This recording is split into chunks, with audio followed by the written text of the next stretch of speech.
오늘 모시기 전에 급히 영상을 하나, 오프닝 영상을 하나 준비를 했습니다.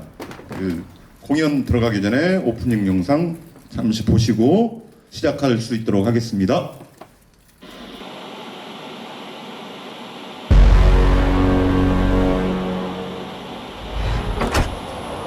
Ladies and gentlemen, we'll be landing at Shanghai Airport in about 20 minutes.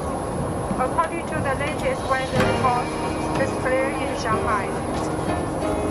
The temperature is 15 degrees centigrade. Now, the plane is descending. Please fasten your seatbelts and refrain from smoking. Thank you.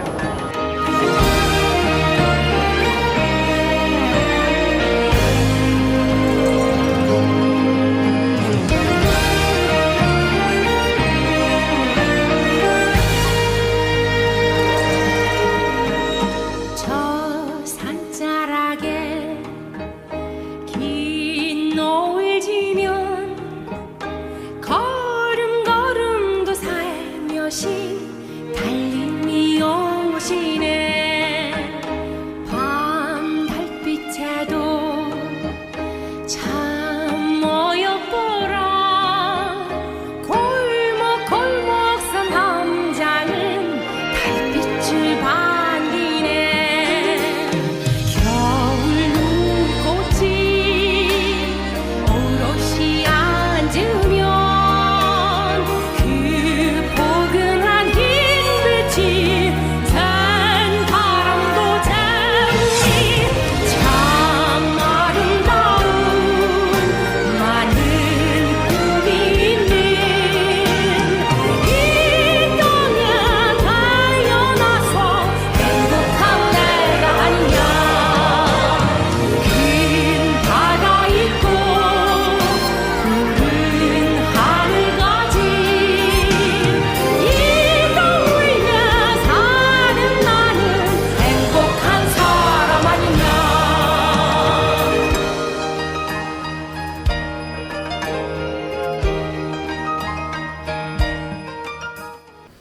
여러분 안녕하세요. 반갑습니다. 10여 명 모였지만 100여 명 모인 것처럼 아름다운 밤입니다. 방금 저희 제목이 문화 사발 톡톡이라고 이렇게 정의를 해봤어요. 톡톡에는 토크라는 의미도 있고 또 옆 사람 찌를 때 톡톡 이렇게 찌르기도 하고 사발 통문에서 통문을 톡톡으로 좀 바꿔봤는데요. 최근에 또 기쁜 소식이 하나 있었어요. 동학독민혁명 기록물이 4.19 혁명 기록물과 함께 유네스코 세계기록유산에 등재가 돼서 지난달에 기념식도 하고 그런 기쁜 뜻이 저희 문화 사발통문 그리고 사발통문에 이어서 사발톡톡에 이렇게 담겨 있는 것 같습니다. 오늘 문화 토크쇼 사발톡톡 부제는 안수영이 만난 사람 이렇게 정해봤고요. 첫 순서로 서울시립대 도시공학과 정석 교수님, 이분은 도시 전문가이시기도 하고 도시계획가이기도 하고 또 선생님이기도 하고 저희 정읍하고는 인연이 깊은 걸로 알고 있고요. 잠시 후에 특강 그리고 특강에 이어서 토크쇼 이렇게 진행할 건데요. 거기에 앞서서 제가 들은 선수들 중에 가장 아름다운 소리로 이 가을밤을 빛내주실 두 분 모셨습니다. 뮤직 앤 라이프라고 모셔보도록 하겠습니다. 이분들은 직장인 밴드인데요. 어쿠스틱 통기타 동아리고 오늘 여러분들에게 근래에 보기 드문 수준 높은 노래들을 아마 선보일 걸로 뜨거운 박수 한번 부탁드리겠습니다. 예, 저희는 정부에서 활동하고 있는 뮤직 앤 라이프 통기타 동아리 회원입니다. 만나뵙게 돼서 반갑습니다. 두 곡 준비했고요. 첫 곡으로 혼자 남은 밤 보내드리겠습니다.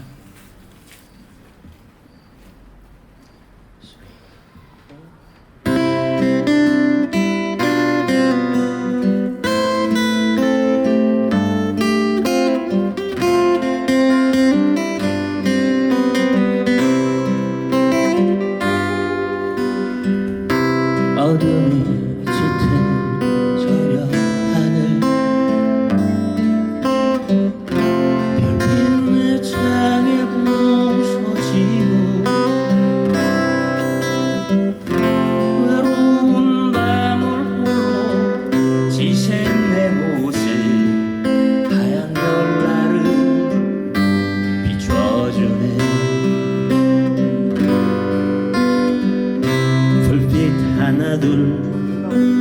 들어갈 때 조용히 들리는 소리 가만히 나에게서 멀어져가는 눈물들이 떨어지네. 외롭게 남은 이 공간 되올 수 없는 시간들 이빠른 사진 속에 내 모습은 더욱더 쓸쓸하게 보이네. 아 이렇게 슬퍼질 땐 거리를 걷자 환하게 밝아지는 내 눈물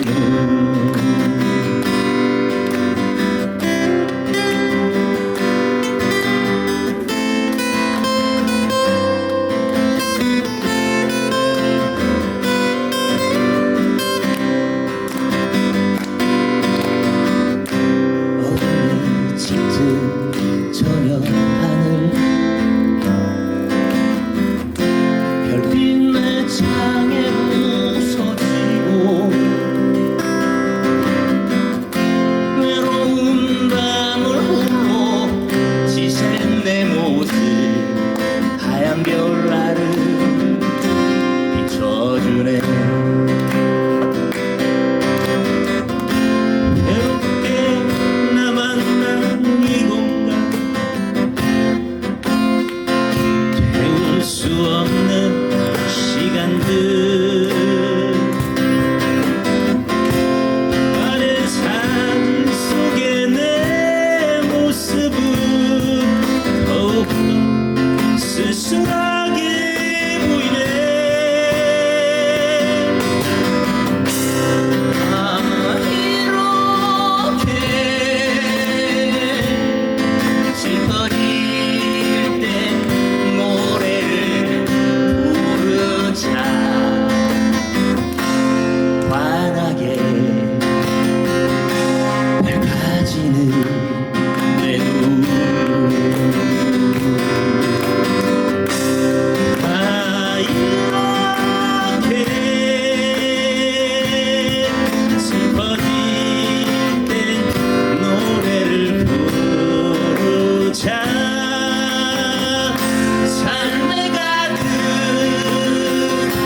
여러 송이 희망을 환하게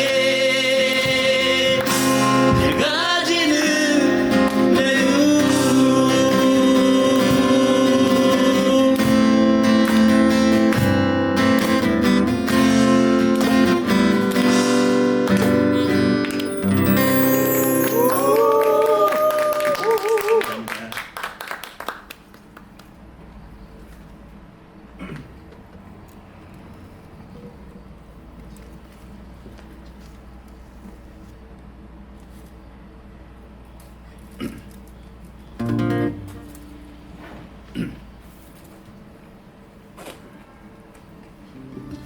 두 번째 곡 이규석님의 기차와 소나무 보내드리겠습니다.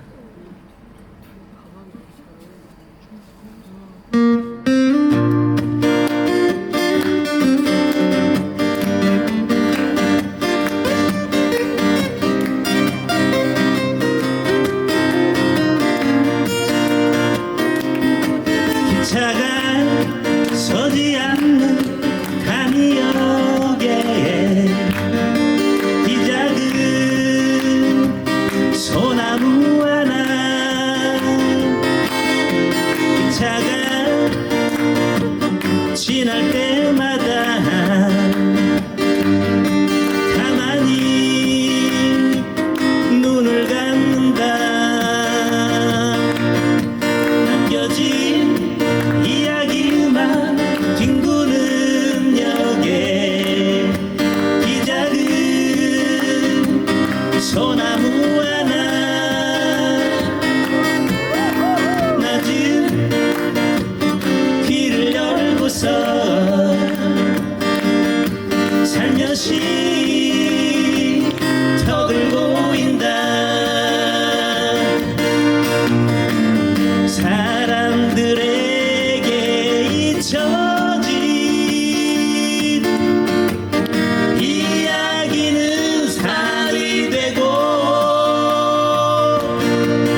기적 소리 없는 아침이면 마주하고 노래 부르네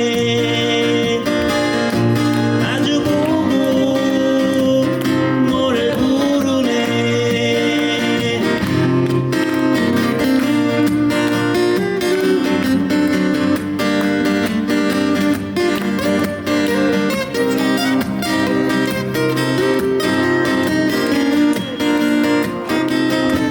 기차가 서지 않는 가디역에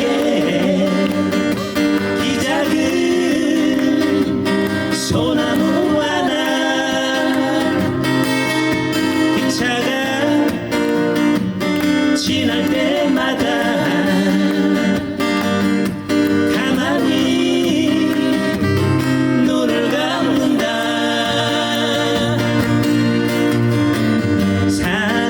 사람들에게 잊혀진 이야기는 살이 되고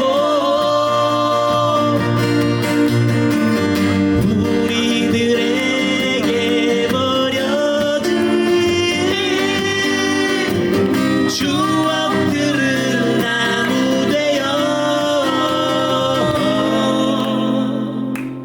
기적 소리 없는 아침이면 마주하고 노래 부르네 마주보고 노래 부르네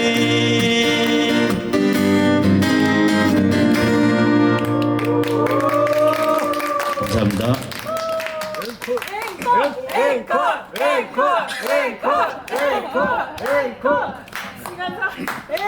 두 곡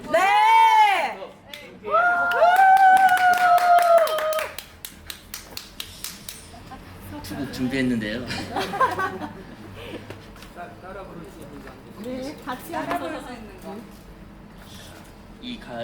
초가을이잖아요. 가을밤에 어울리는 곡으로 하나.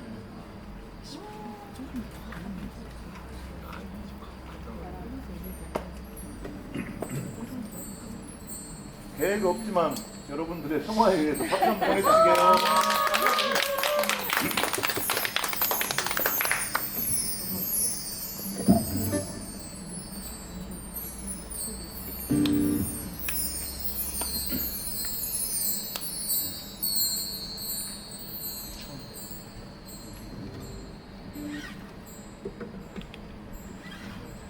김광석의 거리에서 한번 해보겠습니다.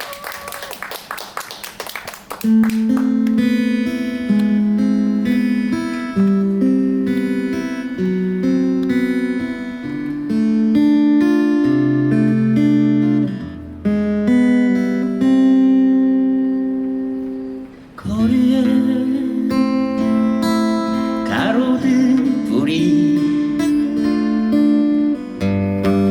하나 둘씩 켜지고 건물 그물 넘어 동화루가 저물 때 왠지 모든 것이 꿈결 같아요 유리에 비친 내 모습 무얼 찾고 있는지 뭐란 말하려 해도 기억하려 하여도 헛 눈길만이 되돌아와요 그리운 그대 아름다운 모습으로 마치 아무 일도 없던 것처럼 내가 알지 못하는 머나먼 그곳으로 떠나버린 후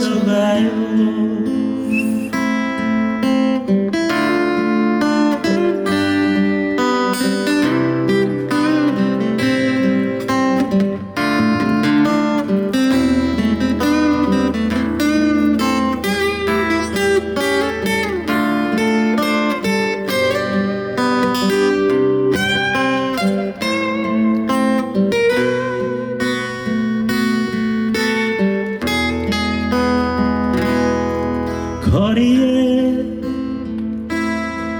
짙은 어둠이 낙엽처럼 쌓이고 차가운 바람만 나의 곁을 스치면 왠지 모든 것이 꿈결 같아요. 꽃깃을 세워 걸으며 웃음 지려 하여도 떠나가던 그대의 모습 보일 것 같아 다시 돌아보며 눈물 흘려요. 그리운 그대 아름다운 모습으로 마치 아무 일도 없던 것처럼 내가 알지 못하는 머나먼 그곳으로 떠나버리고 사랑의 슬픈 추억은 소리 없이 흩어져 이젠 그대 모습도 함께 나눈 사랑도 더딘 시간 속에 잊혀져가요. 더딘 시간 속에 잊혀져가요.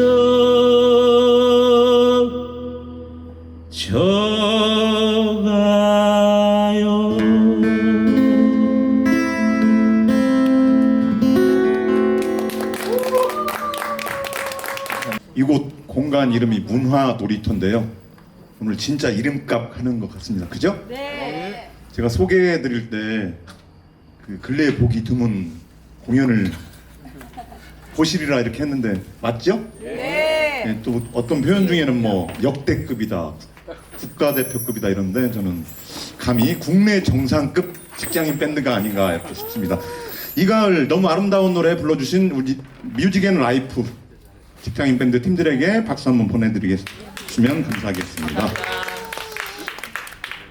예, 국내 정상급 직장인 밴드 공연을 보셨으니 또 국내 정상급 명품 이 강연과 토크쇼가 이어지겠습니다. 그리고 참고로 오늘 정석 교수님의 도시 시리즈 3가지 정도 있는데요. 오늘은 천천히 재생이라는 책을 오늘 토크쇼가 끝나고 사인회가 있겠습니다. 그래서 끝까지 남아 계신 분들 그리고 소정의 입장료가 있으니까 책값 정도로 생각하시고 남아서 함께 해주시면 좋겠고요.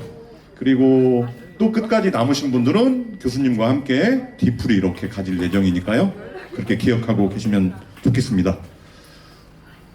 PPT 준비되는 대로 교수님 모셔볼 수 있도록 하고요. 뮤직앤라이프가 불러준 노래들은 혼자 남은 밤 그리고 이규석의 기차와 소나무 또 앵콜곡으로 거리에서까지 함께 해주셨고요.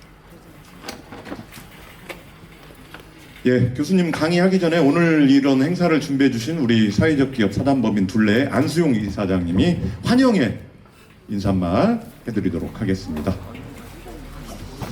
네, 반갑습니다. 방금 소개받은 사단법인 둘레 안수용 이사장입니다. 반갑습니다. 네, 오늘 가을의 초입에서 안수용이 만난 사람 도시계획 전문가 서울시립대 교수 정석 교수님 모시고 문화 토크쇼를 하게 된 것을 매우 뜻깊게 생각합니다. 우리 정읍은 100년 후에 우리 정읍의 미래는 어떻게 될 것인가 수많은 고민을 하고 있었습니다. 그 고민 속에 찾은 해법은 문화에 있다.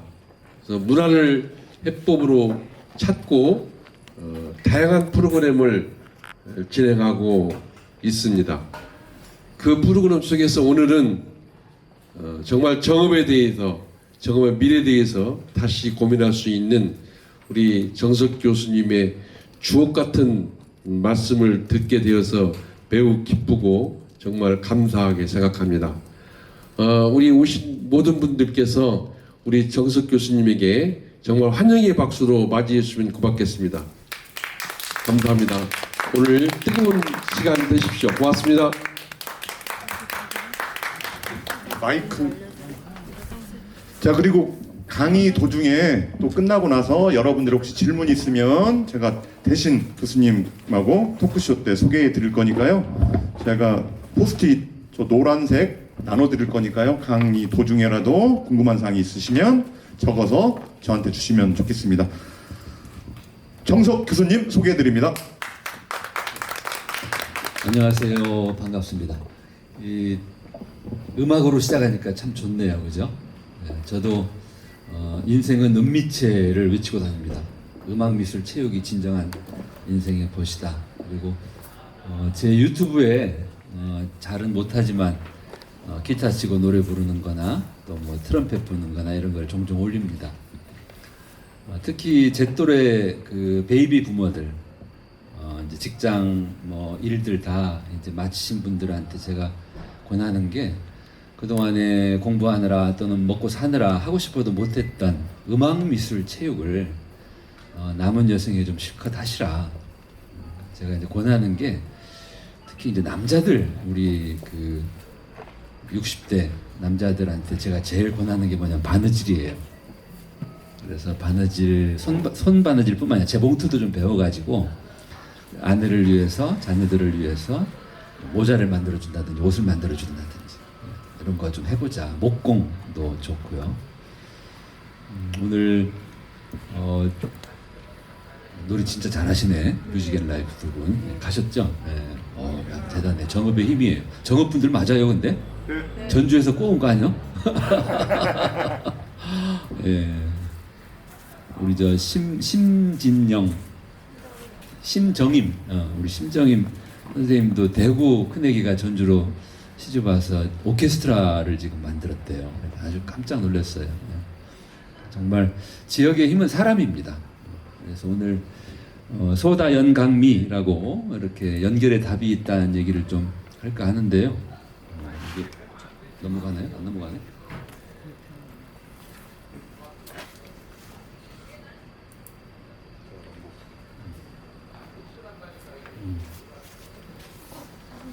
예. 그 제 명함입니다. 명함에 맨 위에 이렇게 쓰고 다닌 지가 꽤 됐어요. 그러니까 하나하나는 작아도 그 수가 많고 그리고 서로 연결되면 우리는 작아도 강하고 작아도 아름다울 수 있다.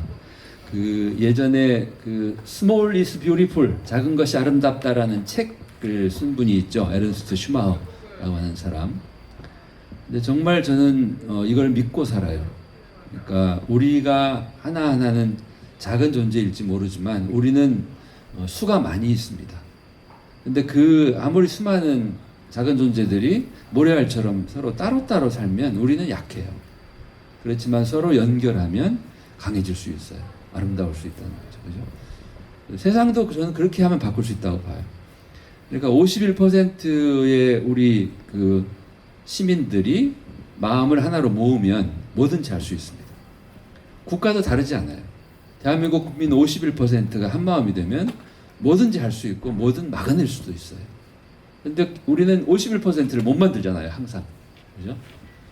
그래서 이렇게 연결을 통해서 우리가 많은 문제들을 해결할 수 있다. 이야기를 오늘 좀 드릴까 합니다. 다음. 이게 되면 참 좋을 텐데.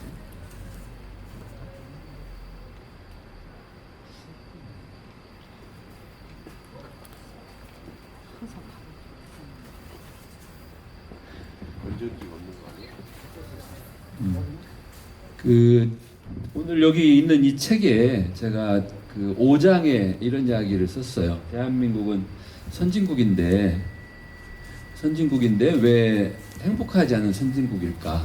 우리 굉장히 빠른 속도로 선진국에 올라간 나라죠. 세계 역사 드물어요. 그런데 행복도는 바닥입니다. 왜 그럴까? 저는 그 원인이 여기 있다고 생각해요. 수도권, 그러니까 서울, 경기, 인천 수도권은 우리 국토의 11.8% 면적 비율이 그 정도밖에 안 돼요. 그런데 70년대에는 이 수도권에 국민의 3분의 1 정도가 살았어요. 그리고 70년대에 이렇게 우리 지도의 색깔이 가장 하얀 색깔이 5만이 안 되는 지자체인데 70년대에는 찾아보기가 드물 정도입니다. 그런데 2019년을 계기로 수도권 인구가 절반을 넘어섰고 지금 계속 늘고 있고 비수도권 인구는 줄고 오른쪽 지도 보세요. 하얀 데가 많죠. 이게 대부분 5만이 안 되는데 우리 전라북도도 14개 시군 가운데 지금 5만이 안 되는 데가 꽤 많죠. 그죠? 뭐 임실도 그렇고 다. 그래서 이게 문제다. 그러니까 우리 국가의 인구는 지금 줄고 있어요. 그러니까 인구가 주는 것 자체가 문제가 아니라 인구가 줄고 있는데 이게 한쪽으로 너무 쏠려 있는 게 문제라는 거죠. 수도권 쪽. 블랙홀이에요. 계속 수도권은 인구가 몰리니까 수도권의 집값이 올라가고 교통이 나빠지고 환경이 나빠지고 경쟁은 치열해지고 비수도권 지역은 사람이 없어서 이제는 소멸 얘기가 나오잖아요.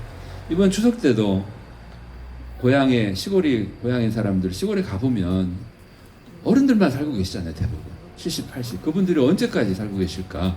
이게 지금 우리의 문제다. 제가 옛날에 봤던 동화예요. 트리나 폴로스라는 사람이 썼던 꽃들에게 희망을. 아마 이거 보신 분들 계시죠? 애벌레들이 막 몰려가요. 어디가 몰라. 따라와 빨리. 그리고는 답을 쌓아요.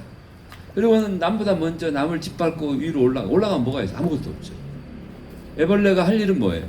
고치를 짓고 그리고 그 고치 속에서 나비가 되어서 태어나야 내가 태어난 존재 자아 실현도 하고 그리고 특히 나비가 있어야 꽃들에게 희망을 줄 수 있잖아요. 꽃들이 나비가 옮겨 다니면서 수정을 해줘야 꽃들이 피고 열매를 맺는 거 아니에요? 지금 대한민국이 나는 딱 지금 이 상황이다 이렇게 생각을 합니다.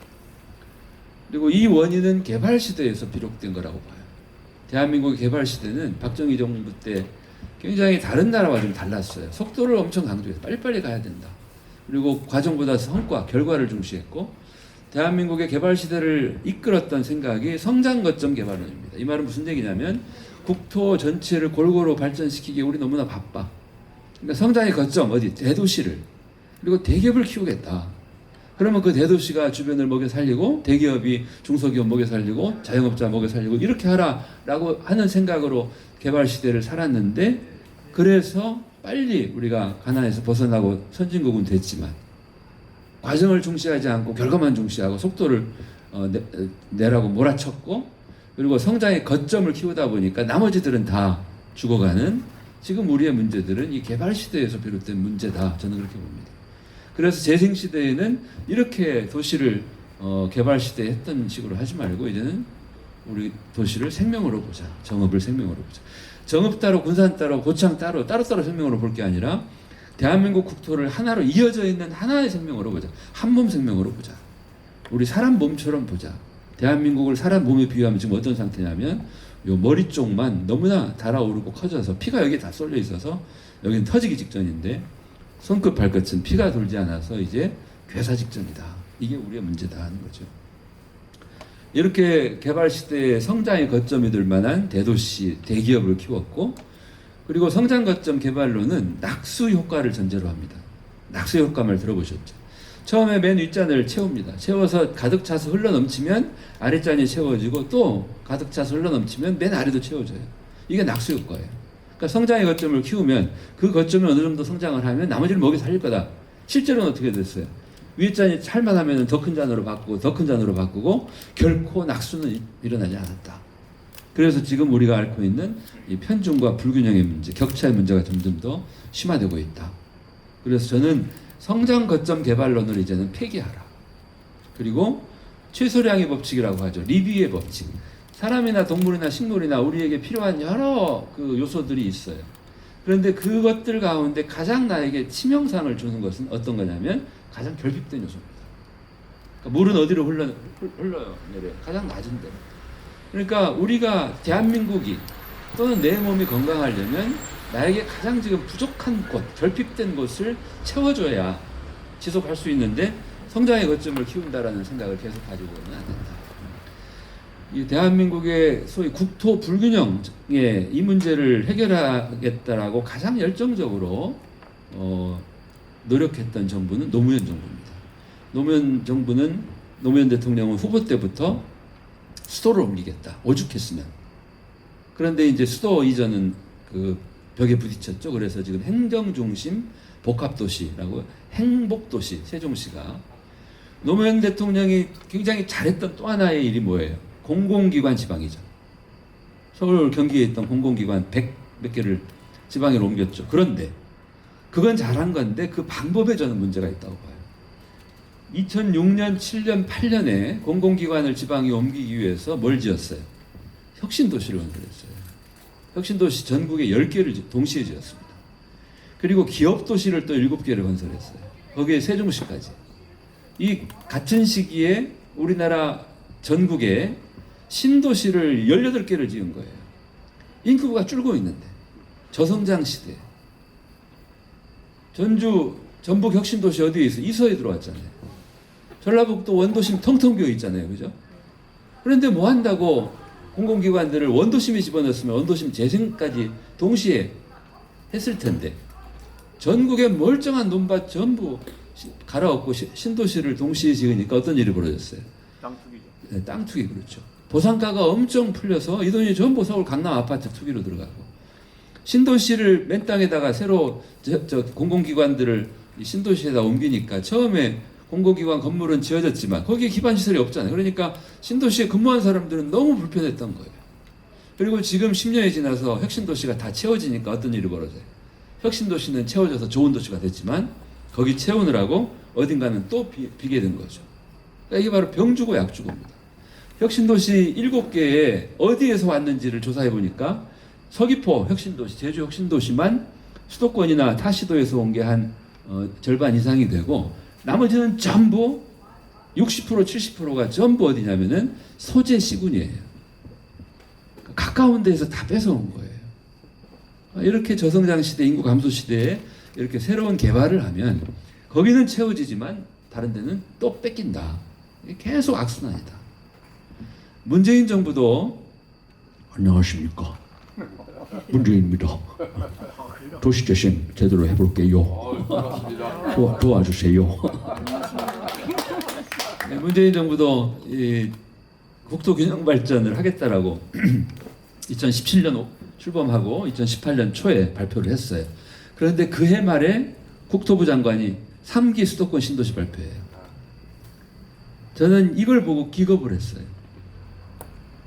아니 지금 이 수도권이 인구를 다 빨아가서 지금 국가가 지금 절단날 지경인데 이 당시만 해도 부동산 광풍이 불 때 아닙니다. 그런데 뭐 한다고 국토부에서 수도권에 신도시를 짓겠다고 발표를 할까? 정말 기겁을 했던 순간이에요. 그러니까 대한민국은 이 토건 끊임없이 개발해야 된다라고 하는 이 힘이 엄청 셉니다. 그런데 인구가 줄고 있고 한 곳은 지금 비어 있고 대한민국에 지금 빈집이 150만 채가 넘어요. 그런데 광주 가보세요. 엄청나게 아파트 지금도 지어대요.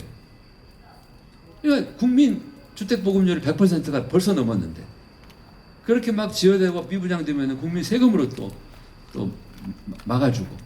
그러니까 이게 정말 이 사람 몸으로 비유한다면 우리 몸이 건강하고 또 아픈 곳을 치유를 하려면 병이 날 짓을 내가 안 해야 되고 병을 키울 짓을 내가 안 해야 돼요. 그죠? 근데 지금 대한민국은 여전히 병날 짓들을 계속 하는 거예요. 대규모 이런 신개발, 재개발이 바로 병날 짓이다. 이거를 계속하면은 재생은 일어날 수 없다. 계속해서 연속 제로섬 게임이다. 연쇄 공동화다. 여기 채우느라 여기 비고 여기 채우느라 여기 비고 결국은 제일 약한 데가 비게 돼 있다. 우리 정읍도 예외 아닙니다. 그죠? 그래서 제가 이 문제를 어떻게 할 건가 재작년 연구년 1년 수업이 없는 1년을 지역을 돌았어요. 그래서 하동에서 목포에서 전주에서 강릉에서 한 달 살이를 했고 여러 지역을 다니면서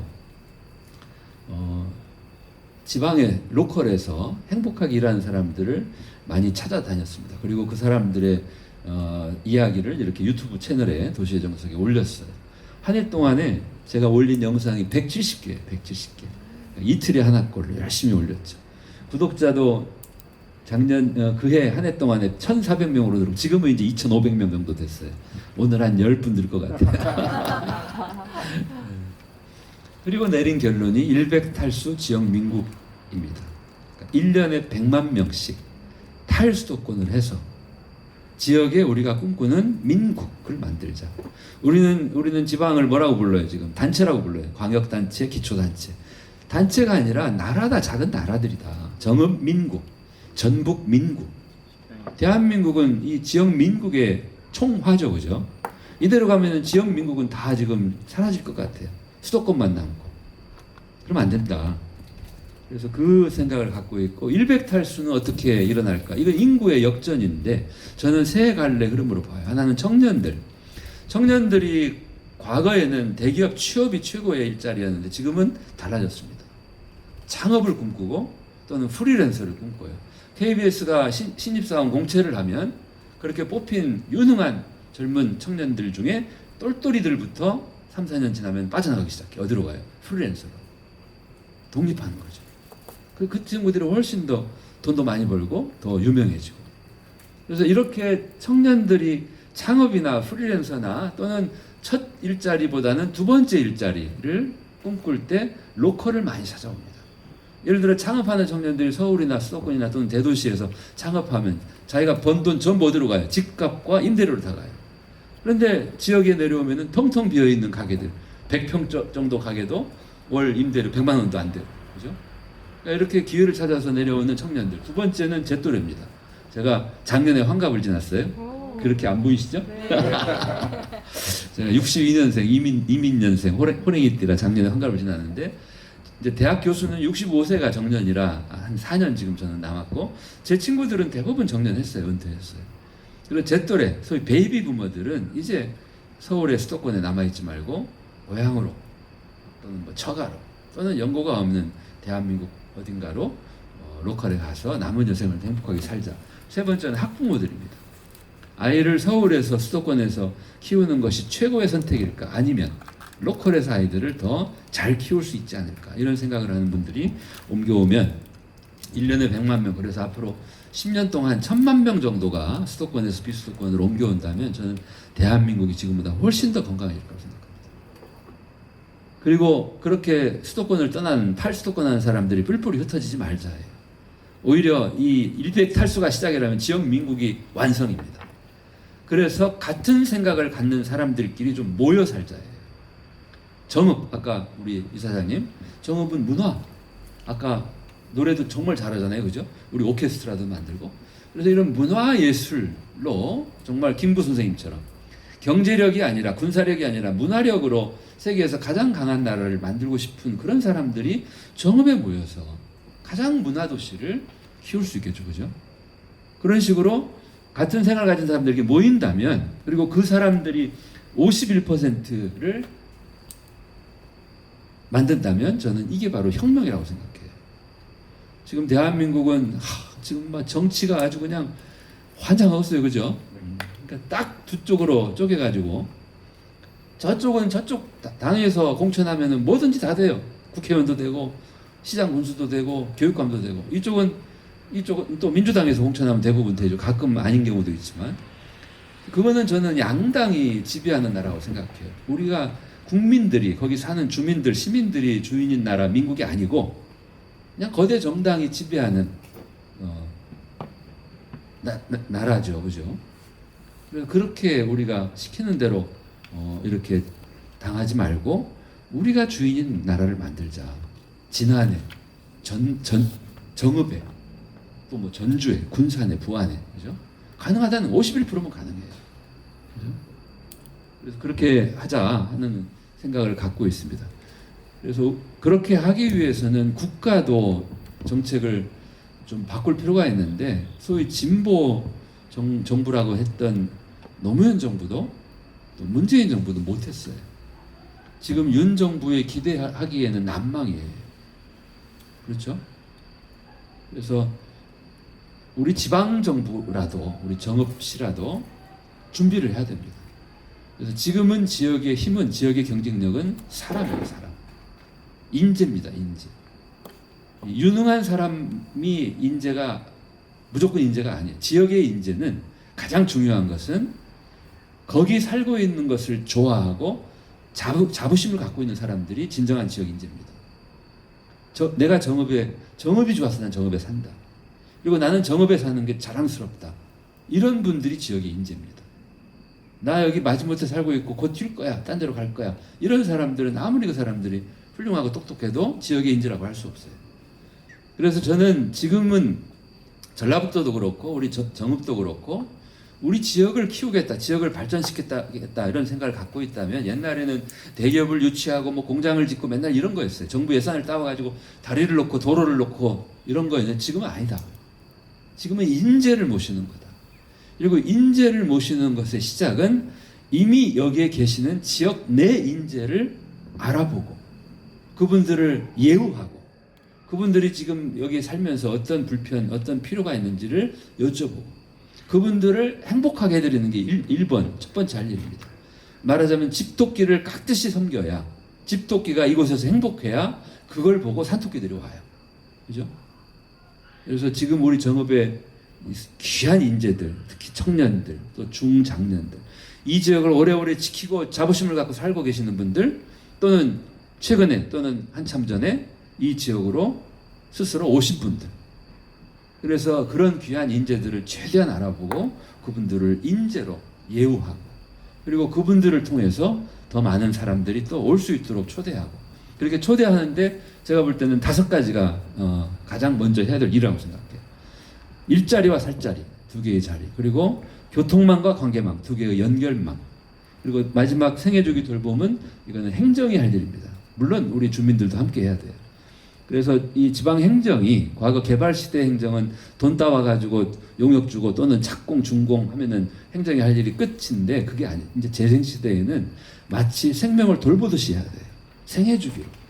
청년들이 왔으면 청년들이 여기에서 지금 어떤 일자리를 갖고 어떻게 살고 있고, 이 청년들이 연애도 하고 또 결혼도 하도록 도와줘야 되고, 결혼을 하면 또 아이를 낳도록 도와줘야 되고, 또 중장년들, 나이 드신 분들도 노후를 편안하게 자부심을 갖고 사실 수 있도록 또 세심하게 살펴드려야 돼요. 그죠? 중장년들은 와서 그냥 소비만 할 게 아니라 지역에 필요한 일을 하면서 지역에 또 필요한 역할, 인재가 되도록 또 일거리나 할 일들, 여러 가지 것들을 살펴주는 이런 혁신적인 행정을 해야 된다 생각합니다. 일자리는 과거에는 기업, 취업이 다였다면 지금은 굉장히 다양해졌다. 그리고 일자리의 핵심은 일자리를 만드는 데 있는 게 아니라 자부심을 갖고 행복하게 일할 수 있는 그런 일자리를 다양하게 만들 필요가 있다.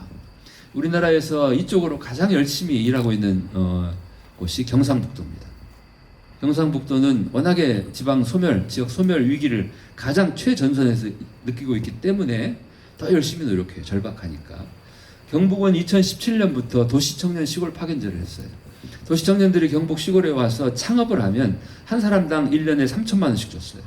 커플이 오면은 6천만 원, 팀으로 오면은 최대 5명까지 1억 5천, 그리고 최장 2년간 지원을 해줬어요. 그러니까 2017년부터 경상북도에 와서 창업한 청년들이 지금 막 150팀 정도 되고, 그 중에는 성공해가지고 더 힘을 키우고 있는 청년들도 꽤 많아요, 곳곳에. 그래서 제 유튜브에 이렇게 경북에서 창업한 청년들 인터뷰하고 영상으로 만들어서 올린 게 꽤 많습니다. 수제 초콜릿을 만드는 친구들도 있고, 그 다음에 비어 있는 주택을 개조해서 문화공간으로 고친 친구도 있고, 또 디자인했던 친구가 영천에 와가지고 만복상회라고 정말 교육 기획 다양한 일을 하고 있는 청년도 있고, 건축 전공해서 모듈러 하우스라고 해서 나무로 만드는 조립식 주택 사업을 해서 뭐 대박을 낸 친구도 있고, 리플레이스라고 하는 팀이 뭐 제일 대표적인데요. 이 팀들은 5명, 부산 외대 선후배 5명이, 거기에는 이제 부부도 한 명 있고, 그래서 문경에 와가지고 처음에 그 화수헌이라고 하는 이 한옥으로 된 큰 집을 개조해가지고 카페, 뭐 스테이 이렇게 창업을 했고, 또 요거는 이제 옛날 양조장 건물을 개조해서 산양 정행소라고, 정행이 이제 옛날 여행이라는 뜻이죠. 여행 안내 공간인데 여기도 역시 카페 베이커리고. 그래서 이 리플레이스 팀 청년 5명은 워낙에 사업을 잘하니까 2년 동안 지원받고 독립한 다음에 그 일본에 있는 H2O라고 호텔 체인 그룹에 인수됐어요. 이제 글로벌 기업이 된 거예요. 그래가지고 지금 최근에 광주에 또 하나를 열었고, 그 다음에 영양에 또 카페를 하나 열었고, 아주 잘합니다. 서울시는 오래전부터 넥스트 로컬이라고 서울 청년들이 지역에서 창업하는 것을 지원하는 사업을 해오고 있어요. 요게 이제 박원순 시장 살아계실 때 제가 서울시에 건의했던 거예요. 그러니까 서울은 지방의 희생을 딛고 커졌다. 그래서 이제 서울은 서울만 생각하면 안 된다. 서울과 지방의 상생 정책을 해야 된다. 그때가 이제 박 시장님 3선 하셨을 때 제가 한겨레에 기고한 글이에요. 3선 서울시장의 세 가지 숙제라고 한번 검색해 보면 뜰 거예요. 그래서 3선 서울시장은 할 일이 많겠지만 그 중에 가장 중요한 일 중에 하나가 서울과 지방의 상생이다. 그래서 이런 건의를 드렸고 서울시가 2,400억 예산을 지역 상생의 예산을 확보했어요. 그래서 서울이 가지고 있는 정보, 서울이 가지고 있는 물자, 서울의 어떤 사람을 지방과 함께 서로 교류하고 쓰겠다. 그 중에 하나가 서울 청년들을 지역에서 창업하도록 도와주는 프로그램입니다. 그래서 이게 전국에서 지금 벌어지고 있는데 우리 정읍은 있는지 모르겠어요. 그래서 서울시와 해당 지자체가 MOU를 맺고 청년들을 모집해서 청년들을 지역에 보내요. 그럼 청년들이 1단계로는 지역에서 한 달, 2달 정도 탐험을 합니다. 내가 여기에서 어떤 창업을 할까. 그렇게 해서 창업 계획을 세우면 심사해가지고 다시 뽑아요. 2단계 청년들에게는 한 3천만 원 지원을 해줘요. 창업을 준비하게 하고 다시 또 거기 선발된 최종 창업 3단계 청년들에게는 5천만 원 정도 지원을 해주죠. 그래서 이 과정을 거쳐서 청년들이 지역에서 창업하게. 그래서 전국에 지금 창업한 청년들이 상당히 많아요. 그리고 또 하나의 방법은 위성사무소입니다. 일본의 이 가미야마라는 데가 이걸 잘하는데 산골이에요. 인구 6천도 안 되는 작은 산골 마을에 도쿄에 오사카에 본사를 둔 IT, 첨단 이런 디자인 회사들이 들어와 가지고 이런 식으로 일을 합니다. 뭐 이런 식으로. 그러니까 이런 우리 여기처럼 이런 한옥 건물을 잘 고쳐서 여기에서 직원들이 살면서 여기에서 일을 보는 거죠. 그러니까 산골 마을에 있는 빈집들이 이렇게 유명한 기업의 유성사무소로 살아나는 거죠. 일본의 또 아와지시마, 아와지섬도 이런 창업적으로 아주 잘하고 있는 데인데 요 야마구치 구니코라는 이 저보다 한 4살 아래예요. 50대 이제 중반이죠. 이 야마구치 구니코는 진짜 훌륭한 사람이에요. 이 아와지섬은 해산물과 농산물이 굉장히 풍요로워요. 그런데 대학이 없어. 그러니까 이 지역의 인재들은 전부 고등학교만 졸업하면은 섬을 떠나요. 그리고 이제 대학 졸업하면은 취업하니까 또 안 들어와. 본인도 그렇게 했어. 그러다가 본인이 우리 섬에 인재를 초대해야 되겠다는 마음 먹고 2005년에 귀향을 합니다. 그리고는 예술센터를 만들고 매년 여름 예술축제를 열어요. 축제가 매년 열리니까 인재들이 계속 오겠죠, 이 섬에. 그 사람들이 어느 정도 확보됐을 때 지자체를 설득해가지고 일본 후생노동성, 우리는 고용노동부죠. 거기가 지방에 일자리 만드는 걸 지원하는 사업에 응해가지고 신청해서 뽑혀요. 그래서 국비 지원을 받고 2년 동안에 엄청나게 많은 창업을 합니다. 근데 평가가 아주 좋으니까 추가로 2년을 더 받아요. 그래서 4년 동안 지원을 받고 창업을 했고 나중에 독립을 했죠. 자, 이 사람들이 일자리를 만드는 이 일을 뭐라고 했냐면은 일하는 형태 연구소 프로젝트라고 해요. 그러니까 그냥 일자리를 만드는 게 아니라 행복한 일자리, 길이길이 물려줄 일자리. 그래서 아주 행복하게 일하는 일자리를 만들자 이렇게 해서 아와지 섬이 가지고 있는 아주 특별한 어떤 자원들을 살려나가는 창업을 많이 합니다. 또는 오래 내려온 어떤 그 가업을 청년들이 한 단계 더 업그레이드 시키는. 예를 들면 국수 가게를 오래 해왔는데 파스타 가게로 창업을 하고, 또 정육점을 오래 해왔던 집안에서 고로케를 만들어서 팔고, 이런 식으로 굉장히 그 지혜로운 창업을 많이 하는 거죠. 두 번째는 우리가 로컬로 사람을 초대할 때 가장 중요한 게 집이에요. 집. 이거는 살림집, 주택도 필요하지만 와서 머물 수 있는 공간. 절대 사람들은 한 방에 주민등록 옮겨오지 않아요. 간을 봅니다. 그러면 이렇게 정읍에 와서 하루를, 이틀을 묵거나, 또는 조금 여유가 있는 사람들 일주일을 좀 살아보게, 또는 한 달 살이를 하게, 또는 뭐 반년 살이, 1년 살이를 할 수 있는 이런 살자리를 많이 만들어야 된다 하는 거죠. 빈집은 많은데 살집은 없어요. 그래서 이 다자요라고 하는 이 스테이, 그러니까 그 숙박 그 벤천 회사인데, 이 친구들은 아주 지혜로워요. 제주도에 아주 아름다운 풍경이 있는 곳에 있는 빈집 주인을 찾아가서 10년 무상임대 계약을 맺어요. 주인을 설득해가지고. 그럼 빈집 주인은 10년 동안 이 사람에게 그냥 거저 빌려주는데 이제 자기들이 돈을 들여서 집을 깨끗이 고치는 거예요. 그리고 10년간 스테이, 숙박 사업을 해요. 그 다음에 어떻게? 그대로 주인에게 돌려줘요. 그러니까 집주인은 손해가 아니잖아요.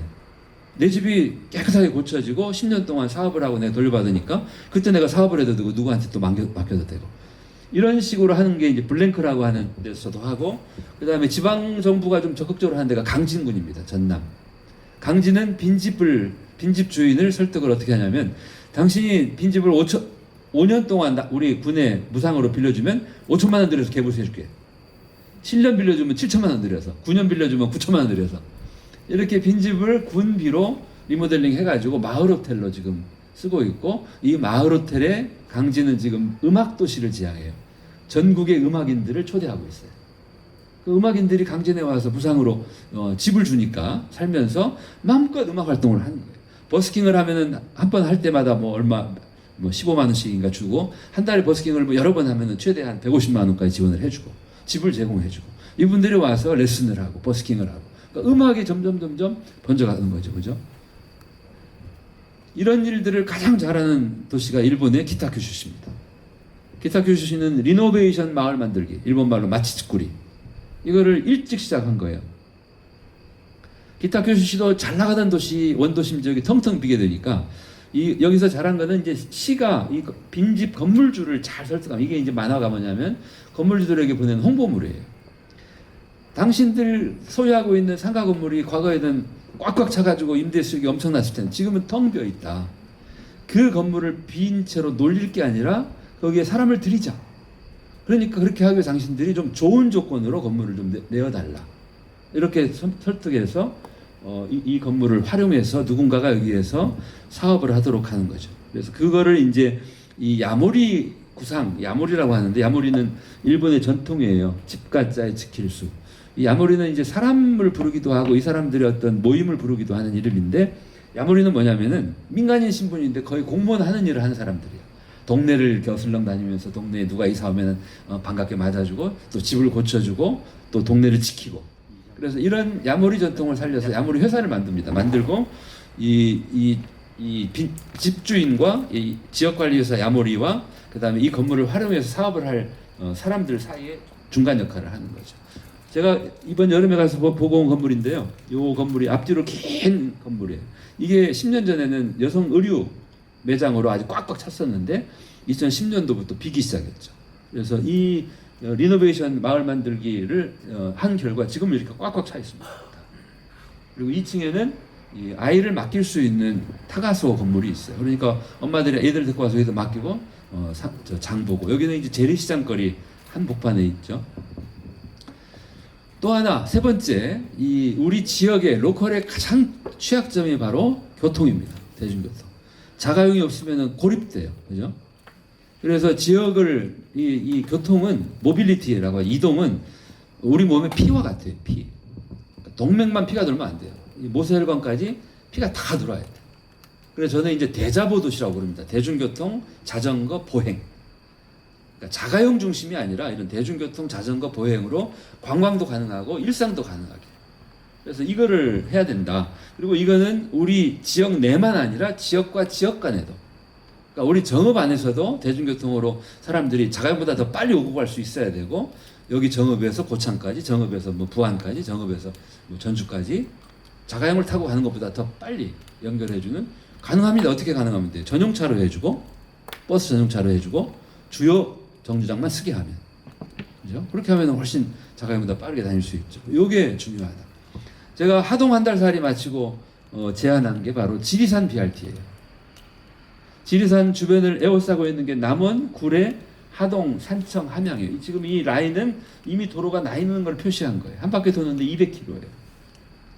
이 5개 시군의 주요 지점을 연결해주는 이 도로상에 BRT, 세종시나 서울시에 있는 버스 전용 차로를 버스가 막힘없이 가게 하는 거죠. BRT를 운행하면 어떤 일을 벌일까? 이 BRT가 새벽 6시부터 자정까지 20분 이내 배차 간격으로 다닌다면, 지금은 남원에서 하동에 가려면 하대명년이에요. 그죠? 근데 이게 운행을 하면 남원 청년이 하루 일을 마치고 저녁 무렵 BRT를 타고 하동에 가서 여자친구 만나가지고 제철국에 소주 한잔 하고 막차 타고 올 수 있다. 결국은 5개 시군이 하나의 생활권이 되는 거예요.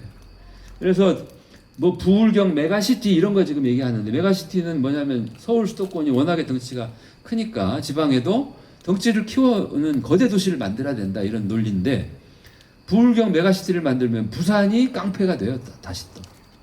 그죠? 결국은 제일 센 데가 다 빨아갈 거예요. 그래서 이렇게 자꾸 인위적 통합보다도 소도시들을 대중교통으로 연결만 해줘도 이 소도시들은 고립되지 않고 제로섬 게임을 하지 않고 윈윈 할 수 있다.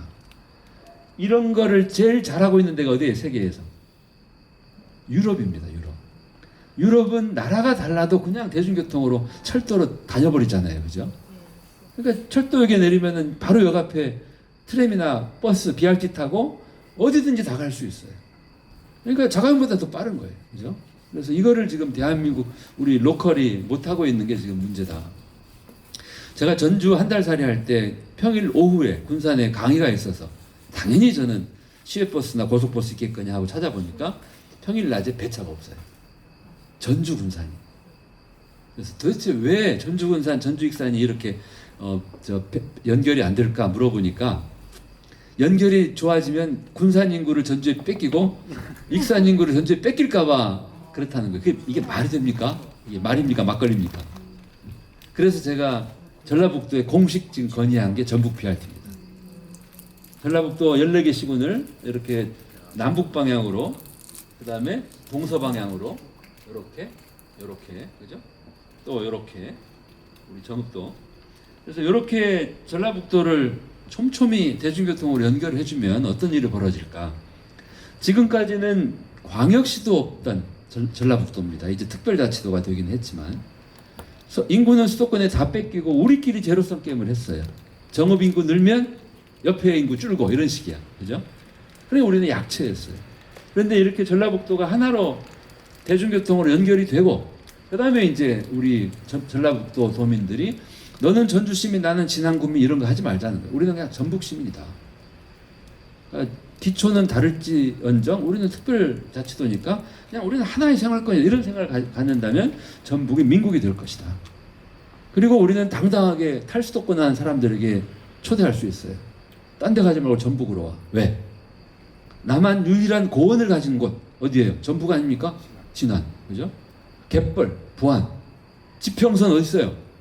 여기 있잖아요, 우리 전주. 그죠? 정읍이 있고, 고창이 있고, 순창이 있고, 무주가 있고, 진안, 장수가 있고. 그래서 전라북도는 대한민국의 축소판이에요. 대한민국의 좋은 거는 다 갖고 있어요. 그래서 전북으로 와라. 옛날 같으면 전북에 어디 하나를 선택하면 하나만 갔지만 지금은 어디를 선택하든 13개를 덤으로 갖는다. 이건 무슨 홈쇼핑 같아. 그렇게 하자는 거죠. 그죠? 대중교통은 지금 전 세계가, 독일은 작년에 9유로 티켓을 팔았어요. 9유로. 우리 돈으로 만 얼마.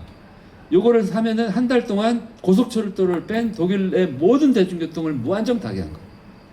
독일 국민의 절반 이상이 이거를 샀어요. 60%가.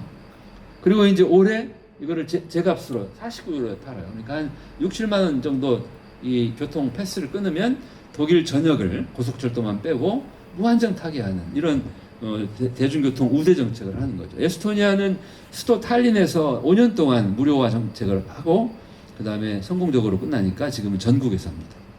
근데 5년 동안 이 대중교통 무료를 하면서 수익이 얼마가 줄었냐면은 1200억이 줄었어요. 우리 돈으로 1200억 원입니다. 그런데 5년 동안 수도 탈린의 인구가 10,000명이 늘었어. 가지고 세금이 1000억이 더 거칠 거예요. 그러니까 대중교통 무료 하는데 들어간 비용은 200억이에요. 그래서 이 대중교통은 이제는 이런 수지타산으로 볼 게 아니라 뭘로 봐야 돼요? 복지로 봐야 됩니다. 점점 고령화해야 되고 어르신들 한없이 차 운전할 수 없잖아요. 더군다나 기후위기 시대에 탄소 배출을 줄이려면 대중교통으로 가야 된다. 지금 천원 택시 다 이거 복지로 하잖아요. 그죠? 그래서 이렇게 갈 필요가 있다는 거죠. 광주 송정역에서 광주역까지 이 금남로, 이 원도심까지 가장 빨리 갈 수 있는 방법은 뭐예요? 네? 지하철 아닙니다. 지하철 타면 한 30, 40분 걸려요. 택시 타도 그 정도 걸리고 철도입니다. 광주 송정역에 기차를 타면 요게 쫙 해서 극락강역에 한 번 쓰고 광주역에서 써요. 여기서 여기까지 오는데 얼마 걸리나? 15분 걸려요. 극락강역까지 한 7, 8분 걸리고. 그러니까 사실은 철도가 가장 빨라요. 근데 이 철도는 지금 송정역이 고속철도역이 되면서 기차가 별로 안 다녀요. 지금 하루에 한 시간에 한 대꼴로 다녀요. 저는 이 광주의 이 철도를, 이 셔틀 기차를 강력한 광주의 대중교통으로 써라. 배차 간격을 한 10분 이내로 줄여가지고. 그죠? 근데 지금 모르는 사람이 너무 많은 거죠. 그래서 철도도 다시 르네상스가 가능하다. 그러니까 고속철도가 다니는 노선은 불가능해요. 워낙에 바쁘게 다니니. 그렇지만 옛날 철도는 지금 한가합니다. 그 철도들이 다시 지역 간 연결하는 대중교통으로 활용할 수 있다. 네 번째는 관계망. 청년들이 지역에 와서 아무리 창업을 해서 돈을 많이 벌어도 고립돼서는 못 살아요. 연결해줘야 됩니다. 제가 강릉 한 달 살이 할 때 이 강릉 청년들을 한 자리에 모았어요. 왜 모았냐면 강릉에는 토박이 청년과 이주해온 청년들의 관계가 안 좋아요. 토박이 청년들이 많이 빈정이 상해 있어. 시나 도는 외지 청년들만 대우하고 우리들은 존재를 알아봐 주지 않는다. 그래서 이제 두 그룹을 한 대로 모아서 얘기를 들었던 적이 있습니다. 우리 전라북도에도 아주 이 전라북도 청년 모정이라고 하는 청년들의 네트워크가 있습니다. 우리 정읍에 활동하는 청년들도 있을 거예요. 그래서 전북 여러 지역에 활동하는 청년들이 한 6, 70명이 이렇게 단톡방에서 맨날 서로 정보도 주고받고 가끔 모이기도 하고, 저도 전주 한 달 살이 할 때 청년들하고 같이 모여서 신나게 술도 마시고 해요. 그래서 이런 네트워크도 굉장히 중요하다. 엊그제 경북에서는 문경, 상주, 의성 세 지역 청년들이 주도하는 K-로컬 100 행사가 열렸어요. 그러니까 이 세 개 지역의 청년들을 한 자리에 모아보자. 100명을. 근데 실제로 150명이 모였어요. 세 개 지역뿐만이 아니라 뭐 목포에서도 오고 광주에서도 오고 막 전국에서. 근데 청년들이 이렇게 모이고 연결하는 게 굉장히 중요합니다. 그래서 저는 우리 정읍도 정읍에 있는 청년들이 서로 존재를 알아보고 서로 이렇게 연결될 수 있는 이 연결망들을 좀 잘 만들어줬으면 좋겠어요. 마지막으로 이제 이 행정, 생애중기 돌봄인데, 이제는 수요자에 맞춰서 맞춤 행정을 해야 되고 생애주기를 봐야 되고 그리고 돌봄 행정을 할 필요가 있다. 이번 여름에 일본에 답사를 가서 방문했던 곳이 시마네현 오난정이라는 데가 있습니다. 여기는 인구가 한 9,000명 정도 돼요. 작은 소도시죠.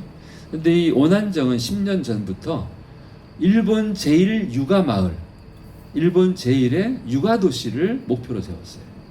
아이 키우기에 가장 좋은 도시로 만들자. 그리고 실제로 10년 동안 성공적으로 이어오고 있습니다. 제가 물어보니까 지난 10년 한 해 평균 이 오난정에서 태어난 아이 숫자가 60명이에요. 인구가 10,000도 안 되는데 매년 60명 신생 아이들이 태어났다는 건 놀라운 일이죠. 그죠? 그리고 소아과, 산부인과 24시간 의료 서비스가 가능해요. 그러니까 그거를 행정이 그렇게 한 겁니다. 치밀하게. 난임 지원부터 해줘요. 아이를 갖고 싶은데 아이가 어려운 거기 지원도 해주고, 아이가 태어나면 거기에 맞는 지원을 해주고, 아이를 키우는 지원을 해주고. 제가 깜짝 놀랐던 게 어린이집이 뭐 잘 돼 있죠. 다 무상교육을 해요. 그런데 아이가 어린이집에 보내야 되는데 아파요. 그럼 어떻게 합니까? 부모가 아이를 데리고 병원에 가야 돼요. 그리고 그날은 어떻게 해야 돼? 부모 중에 누군가가 아이를 봐야 돼. 그죠? 그런데 오난정에는 아픈 아이를 따로 받는 어린이집이 따로 있어요. 그러니까 그만큼 사람들의 필요를 알고 챙겨주는 거예요. 한 해에 60명 정도 태어나니까 전수조사를 항상 합니다. 최근에 뭐 있냐 그랬더니, 최근에 이렇게 아이를 낳고 키우는 사람들한테 물어보니까 뭐가 더 필요하냐 물어보니까 가사 서비스가 필요하다고 하더래요. 그거를 새로 시작을 합니다. 가사 서비스를. 그래서 시간당 얼마씩만 내면은, 그리고 그 소득 수준에 따라서 비용도 줄여주기도 하고. 그래서 저는 대한민국의 로컬에 인재를 초대하고 또 그 사람들이 와서 행복하게 일하고 또 편안하게 살고, 그리고 고립되지 않고 어디든지 편히 오가고 상생하고, 그리고 사람들끼리도 서로 연결해서 행복하게 살게 이렇게 돌봄 행정을 하면, 이런 준비를 하면서 초대하면은 사람들이 올 거다. 마지막으로 제가 책 한 권 소개해드리면, 도시의 생존이라는 책이 있습니다. 올해 초에 우리나라에 번역서로 나왔고, 이 에드워드 글레이즈라는 사람이 도시의 승리라는 꽤 많이 팔린 베스트셀러 작가예요. 두 사람 다 하버드대 경제학과 교수. 이 사람 데이빗 커틀러라는 사람은 약간 보수 성향, 이 사람은 진보 성향, 그리고 이 사람은 이제 보건 쪽. 근데 코로나 때문에 이 책을 쓴 거예요. 전 세계가 코로나로 위기를 겪죠. 도시는 인류 역사상 항상 이런 위기를 맞아요. 재난, 뭐 전염병 여러 가지. 그럼 과연 이런 위기에서 도시가 살아날 수 있을까 하는 질문으로 쓴 책이 이 책입니다. 도시는 생존해낼까? 근데 이 저자들은 굉장히 낙관을 합니다. 생존할 수 있다. 그리고 그 이유가 있다. 제가 이 책 추천사를 써달라고 그래서 읽고 쫙 보니까 제가 생각하는 이 사람들의 메시지를 한마디로 얘기하면 이겁니다. 이기심과 이타심의 균형이에요. 사람은 누구나 이기적이에요. 그렇지만 이런 위기 상황이 닥치면은 이타심을 발휘합니다. 너나 할 것 전부 이기적으로 행동하면 공멸이니까. 이타심을 발휘하는 게 결국 나에게도 이기적이다. 이런 이 균형 감각을 발휘해서 항상 위기를 극복하고 도시가 생존해왔다. 제가 이 책을 읽고 우리나라를 곰곰이 지금 따져보면 저는 대한민국은 지금은 이 이기심과 이타심 간의 균형 감각이 많이 깨져 있다. 우리가 가난했던 시절에도 우리에게는 이타심이 있었어요. 가난한 사람 없인 여기지 않고 돌봐줬고. 그런데 우리가 부자 나라가 된 뒤로 이상해졌습니다. LH 다닌다고 아이들이 서로 친구 사귀지 않는다고 하고, 임대 아파트라고 통행도 못하게 막고, 그죠? 하여간 이상해졌어요. 그러니까 대한민국은 굉장히 훌륭한 나라고 대한국민은 대단히 훌륭한 국민들이에요. 그런데 어떤 점을 보면 대단히 엉성합니다. 아주 후진적이고 마치 이 졸부가 된 것 같은. 근데 그 마음의 근본은 저는 이기심과 이타심 간의 이 균형을 우리가 잃었다. 그래서 이거를 지금 우리가 다시 찾아야 되고, 그리고 나라를 다시 건강하게. 대한민국도 지금 많이 아파요. 중병입니다. 개발병, 성장통. 그래서 이 병을 고치는 것도 우리가 좋은 백마 타고 오는 훌륭한 대통령을 뽑는다고 절대 못 고쳐요. 결국은 우리가 고칠 수 있다. 그래서 이 자리에 계신 여러분들이 우리의 도시인 정읍을 정말 좋은 도시로 고쳐보시고, 또 전북을 그렇게 좋은 지역으로, 그리고 좀 더 크게 마음 먹으면 대한민국도 좀 건강하고 행복한 도시로 바꿨으면 좋겠습니다. 고맙습니다. 토크쇼에 함께 해주실 두 분 모셔보도록 하겠습니다. 시간을 좀 줄이기 위해서요. 먼저 소개해드릴게요. 네, 패널들 입장해 주세요. 사회적 기업 둘레의 안수용 이사장님, 그리고 얼마 전에 창단에서 창단 연주회를 훌륭히 해주신 그 정읍 필하모닉 오케스트라의 심정임 대표님 두 분 함께 해주셨습니다. 저희가 여러분들을 대신해서 미리 몇 가지 질문을 좀 준비를 해봤어요. 그러기 전에 여러분들을 대표해서 오늘 중장년 그리고 청년 이렇게 대표해서 오늘 저도 이제 느낀 바는 있지만 두 분에게 대표해서 정석 교수님 특강 듣고 소감 한 말씀씩 간단하게 부탁드릴게요.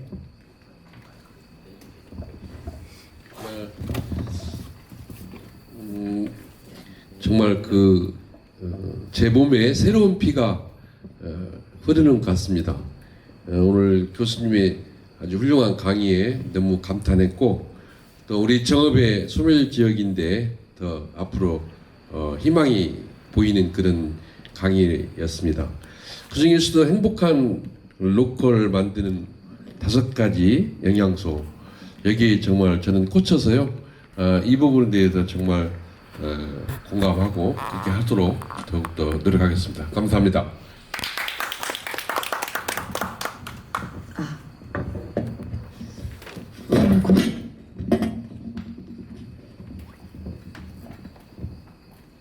네, 오늘 교수님 강연을 듣고 지역 청년 예술가로서 어떤 일을 더 할 수 있을지 또 고민이 많이 드는 그런 아주 주옥 같은 명강의였습니다. 앞으로 지역 청년 예술가로서 지역 발전을 위해서 더 열심히 이 지역을 더 사랑하고 열심히 활동을 해야 할 할 계기가 된 것 같습니다. 감사합니다.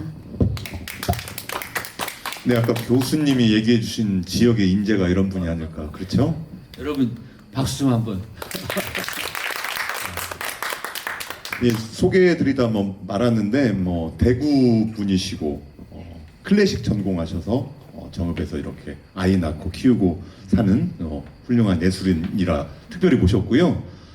정석 교수님은 저도 정읍에서만 여러 가지 포럼들, 도시재생 포럼들 3-4차례 이상 받고 과거에 막걸리도 이렇게 나누면서 교수님의 마음속에 있던 것들, 또 학생들을 가르치면서 느꼈던 것들, 또 최근에는 지역을 한 달 살이를 하면서 느꼈던 것들, 이런 SNS를 통해서도 듣고 최근에 저작물도 좀 보고 했는데 오늘 또 모처럼 오셨죠? 교수님도 소감 한 말씀 들어보도록 하겠습니다. 저는 정읍에 올 때마다 정읍은 특히 정읍 원도심 지역은 재생의 잠재력이 아주 큰 곳이다. 그 이유 중에 하나가 역하고 원도심이 딱 붙어 있잖아요. 예를 들어서 공주 같은 데는 오송도 그렇고 이렇게 여기 고속철도역이 떨어져 있어요. 굉장히 불편합니다. 근데 이제 정읍이 철도역과 원도심이 가까이 붙어 있고, 그다음에 목포도 그렇게 돼 있고.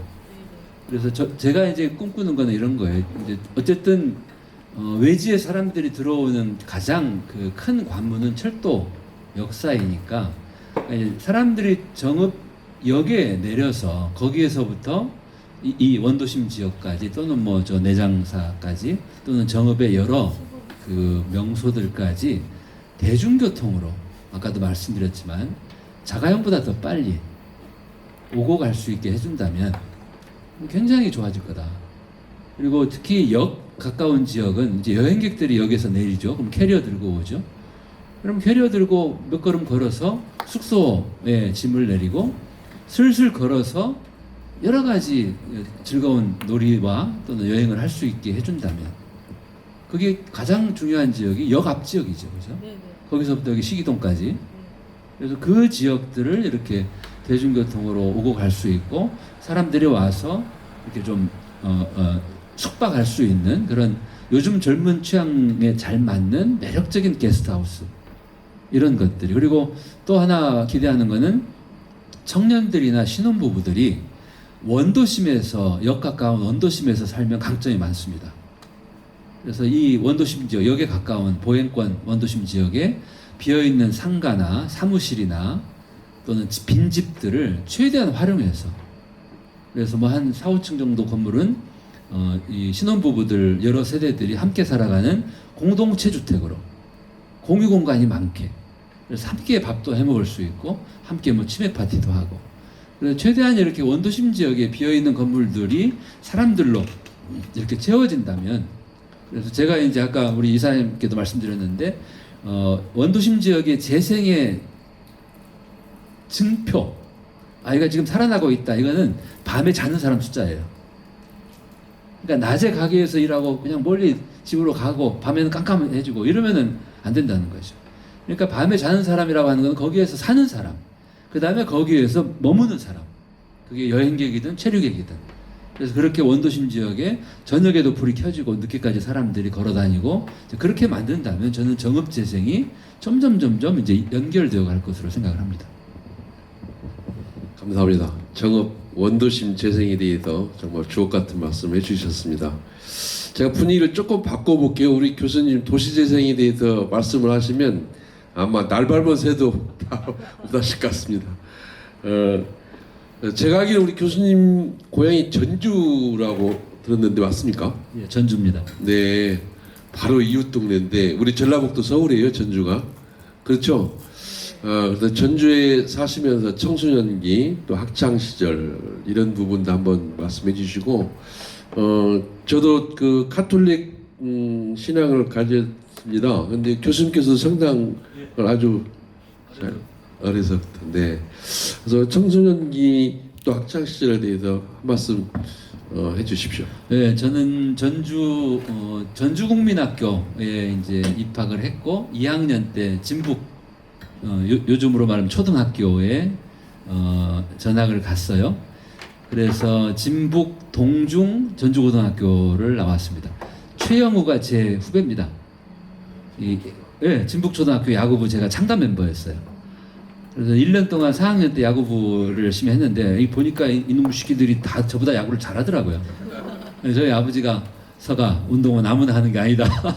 그래가지고 5학년 때 야구부를 그만뒀는데 어쨌든 동중학교에도 야구부가 있고 전주고등학교도 야구부가 있어서 이렇게 초중고를 전주에서 보냈고 그리고 이제 대학교 가면서 이제 고향을 떠났고 그리고 방학 때마다 또 내려오고 했는데 이제 저희 부모님이 2014년에 서울로 오셨어요.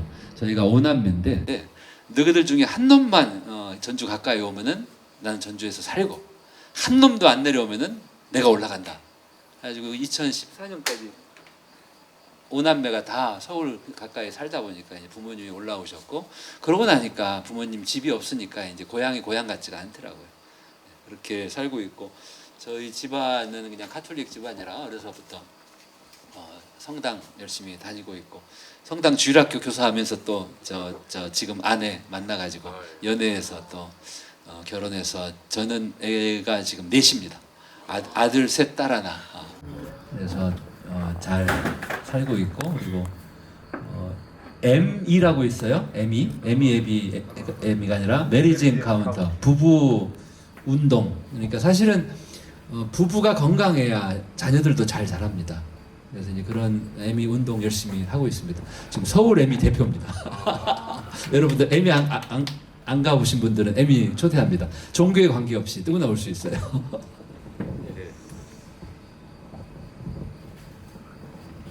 자, 그리고 교수님은 대학 학부 때부터 그리고 석박사 또 도시공학을 전공하셨는데요. 계기가 무엇인지 그리고 어떻게 이렇게 도시에 꽂혀서 30년 넘게 한우물만 파셨는지 궁금합니다. 저는 이제 원래는 건축가가 되고 싶은 꿈을 갖고 이제 대학에 갔어요. 근데 그때 제가 81학번인데 그때는 이제 공학 계열로 모집을 해서 1학년을 보낸 다음에 2학년 올라갈 때 이제 학과 배정을 하던 때인데 1학년 때 제가 좀 놀았어요. 그래가지고 학점을 보니까 그때 하필 건축과가 저희 공대에서 거의 탑이었어요. 근데 제가 좀 많이 놀아가지고 건축과 갈 형편이 안 됐는데 공대 학과가 한 20개 있는데 쫙 훑어보니까 도시공학이 보이더라고요. 그래서 건축은 그 좀 스케일 자잘한 사람들을 하라고 시키고 나는 좀 큼지막하니 도시를 공부해야 되겠네 이런 생각을 갖고 도시공학 전공을 선택했는데 지금 생각해보면 저한테 참 잘했던 일 같아요. 왜냐하면 건축가는 우리 사회에 있는 사람들을 위해서 일합니다. 왜냐하면 건축 일을 의뢰하려면 다 돈도 많고 힘도 있는 사람들이죠. 그런데 도시계획, 도시공학자들은 우리 사회의 약자들을 생각하지 않을 수가 없어요. 그래서 이제 제가 만약에 건축가가 되었다면 저는 우리 사회의 부자들과 주로 어울려서 일하면서 살았을 텐데 도시를 공부한 덕에 이렇게 지역도 생각하고 많은 것들을 또 깨닫게 된 것 같아요. 그래서 저는 우리 청년들한테 그런 얘기를 많이 해줘요. 당신의 계획대로 꼭 안 되었다고 실망하지 마라. 그러니까 플랜 A는 나의 생각인데 어쩌면 플랜 B가 나에게 더 잘 맞는 선물이 될 수도 있다. 그래서 제 삶이 그랬던 것 같아요. 네, 제가 신상에 관한 거 한두 가지 더 물어보려고 했으나 이제 뭐 벌써 다 말씀을 하셨고 그 사모님 성함이 고유경님 성당에서 교리교사 하다 만났고 저랑 비슷한 게 조금 몇 가지 있었습니다. 이 정도로 이제 신상 관련 말씀은 좀 듣고 시간 관계상 이제 본격적으로 도시 이야기 또 교수님이 쓰신 천천히 재생 뭐 도시와 관련된 책 3권 정도 있는데요. 이제 본격적으로 한번 들어가 보겠습니다. 어떤 분이 또 준비하셨죠? 아까 교수님 강의 중에 제가 머릿속에 꽂힌 게 이 민국이라는 이 단어가 꽂혔습니다. 대한민국, 우리 정읍민국, 지역민국, 정말 훌륭하신 생각을 하셨다. 우리 지역도 민국으로 이렇게 성장하고 발전했으면 좋겠다. 지역 소멸 지역인데 우리가 유동인구는 늘려서 할 수 있는 컨텐츠와 또 지역민들이 떠나지 않고 여기서 만족해서 할 수 있는 그런 정읍이 됐으면 하는 바람입니다. 그래서 강의 중에 주목할 만한 내용이 있어 한 가지 여쭤보겠습니다. 일백탈수 지역민국이라고 말씀하셨는데 여기에 대해서 좀 더 한번 좀 소상히 말씀해 주시면 감사하겠습니다. 예. 그 일백탈수 지역 민국 제가 이제 만든 말이에요. 근데 사람들이 자꾸 일탈백수라고 이렇게 일수백 뭐 어쩌고 이렇게 하는데 실제로 수도권을 떠나는 사람들 숫자가 꽤 있습니다. 뭐 귀농, 귀촌으로. 그래서 저는 대한민국이 이렇게 좀 아까도 말씀드렸지만 굉장히 빨리 이렇게 경제 발전 이루고 굉장히 빛나는 성취도 거두었지만 그 과정에서 중병을 앓고 있다.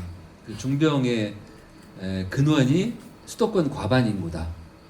그래서 이 대한민국의 교육 문제, 부동산 문제, 지방 소멸 문제, 인구 문제, 기후 위기 이 모든 문제들을 푸는 근본 치유의 시작은 수도권 과반 인구가 깨지는 거다라고 저는 생각합니다. 그래서 지금부터 수도권 인구가 좀 줄게. 그래서 절반 지금 51% 정도 되나요? 그 숫자가 49%로 내려갈 때 이것이 대한민국이 건강을 회복하고 행복한 선진국으로 가는 신호탄이 될 것이다. 그래서 이거는 근데 인구 이동은 강제로 못 해요.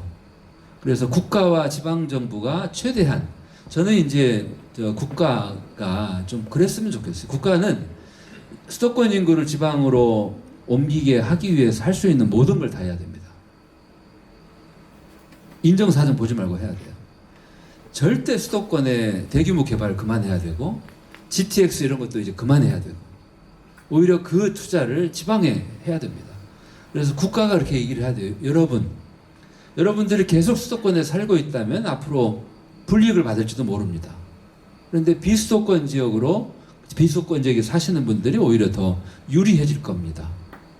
그리고 수도권의 인구가 과반이 줄게 되면 그거를 계기로 수도권의 부동산 가격이 내려가기 시작할 거예요. 저는 그렇게 봅니다. 수도권의 부동산 가격이 내려가기 시작하면 서둘러서 수도권에 있는 자산들을 정리하게 될 거예요. 그리고 이제 지역에 내려가서 오히려 더 행복하게 살 수 있다라고 하는 그런 그 믿음이 더 확산된다면 이제 그게 대한민국을 이렇게 더 건강하게 되살리는 길일 텐데 그 출발이 저는 이제 수도권의 인구가 1년에 제가 100만 명이라고 했는데 그 정도씩 줄기를 바라고 이것은 저는 가능한 방식이라고 생각해요. 왜 가능하다고 생각하냐면 지금 계속 인구가 수도권으로 오는데 특히 젊은 청년들 그럼 수도권에 온 청년들은 수도권에서 행복하냐 물어보면 그렇지 않아요. 당장에 집 구하는 것 때문에 힘들어져요.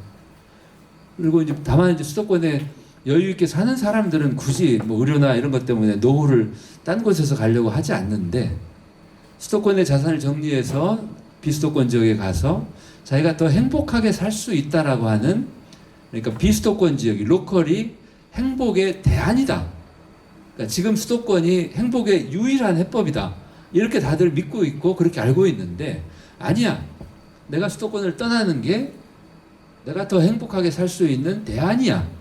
이런 마음이 지금 필요하다고 생각해요. 그리고 그렇게 살아가는 사람들의 이해들이 선례들이 많아지고 그게 더 많이 알려지고 그러면은 이 흐름은 금방 바뀔 수 있다. 저는 그렇게 생각합니다. 네. 제가 알기로 아까 안식년에 전국의 다양한 곳에서 한 달 살기를 하셨다고 하셨잖아요. 로컬에서 행복한 사람들이라는 주제로 컨텐츠도 제작하시고 혹시 다음 지역에 정읍이 포함이 되어 있는지 정읍도 적극 고려하겠습니다. 네. 그리고 그 지역에서 한 달 살기를 하시면서 느꼈던 점과 또 이제 그 지역에 대해서 간단히 소개해 주실 수도 있나요? 지금 그 네이버에 프리미엄 콘텐츠라고 하는 게 있습니다. 거기에 이제 두근두근 도시의 정석이란 채널로 제가 채널을 만들고 그 한 달 살이 이야기를 계속 올리고 있어요. 그래서 네이버 프리미엄 콘텐츠 두근두근 도시의 정석을 검색하시면 이제 하동에서 살아온 이야기를 지금 이제 마지막 한 꼭지 남기고 있는데 거기다가 사진까지 계속 올리고 있고 그다음에 이제 목포 이야기 올릴 거고 그다음에 전주 이야기 그다음에 강릉 이야기 그렇게 다 올린 다음에 그대로 책으로 만들 거예요. 하동은 저나 제 아내나 전혀 연고가 없던데 그런데 지금도 해요. 이렇게 한 달에 한 번 보름달이 뜨는 토요일 날 하동의 그 악양 그 평사리 섬진강 강변에서 백사장에서 달마중 행사를 합니다. 아주 멋진 행사예요. 그러니까 보름달이 뜨는 토요일 날 오후에 이렇게 참가한 사람들에게 등을 나눠줘요. 등불을 켜고 맨발로 섬진강변 모래밭을 걸어. 그리고 종이배를 띄우고 그리고 이제 해가 지면은 커다란 달 모양 그 등 주변에 둘러앉아서 1시간 정도 이렇게 이제 예술 프로그램 공연 프로그램을 보고 행사의 절정은 여러분 이제 그대로 누워 보세요. 그러면 이제 깔개 다 나눠주니까 이렇게 누워. 뭐가 보이세요? 뭐가 보여요? 하늘에 보름달이 떠오르고 별이 보이죠. 그때 음악을 틀어줍니다. 월광 소나타를. 1악장, 2악장, 3악장 15분 동안 섬진강변에 누워서 달을 보며 월광 소나타를 듣는데 저희 부부가 그때 야 여보 하동 됐다 짱이다. 하동에 한 달 살고 싶다 그랬더니 그래 보라고 그렇게 해서 이제 하동에 한 달을 살았어요. 하동은 지리산을 가지고 있고 섬진강을 가지고 있고 남해바다를 가지고 있어요. 좋은 건 다 가지고 있는 욕심쟁이. 그래서 하동에 살 때 제 느낌은 고요했다. 그리고 마음이 편안했다예요. 목포는 한마디로 얘기하면 엄청 재미난 거. 세상 맛있는 거 다 있고 목포도 워낙에 재밌고 그 다음에 이제 신안군에 1000개의 섬이 있잖아요. 네. 목포는 정말 재미난 곳, 다이나믹하다. 전주는 사람도 도시도 따뜻한 곳. 그리고 강릉은 맑고 상쾌한 곳. 이렇게 네 곳을 저는 표현을 합니다. 그래서 네 지역에서 한 달을 살았고 나머지 지역에서는 짧게 보내면서 지금도 올해도 지금 경상북도 그 연구를 하면서 경북 여러 지역을 다니는데 제가 느낀 결론은 대한민국의 로컬은 넓고 깊다. 지역마다 매력이 독특해요.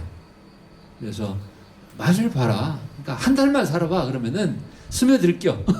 제가 내린 결론은 그겁니다. 그러니까 이렇게 지역에 바쁘게 막 뛰어다니는 여행 말고 아무 계획 없이 일주일 정도, 보름 정도, 한 달 정도 이렇게 지내보면 그 지역에 이렇게 스며들 거예요. 참 아름답습니다, 대한민국. 예, 저도 부럽긴 합니다. 예.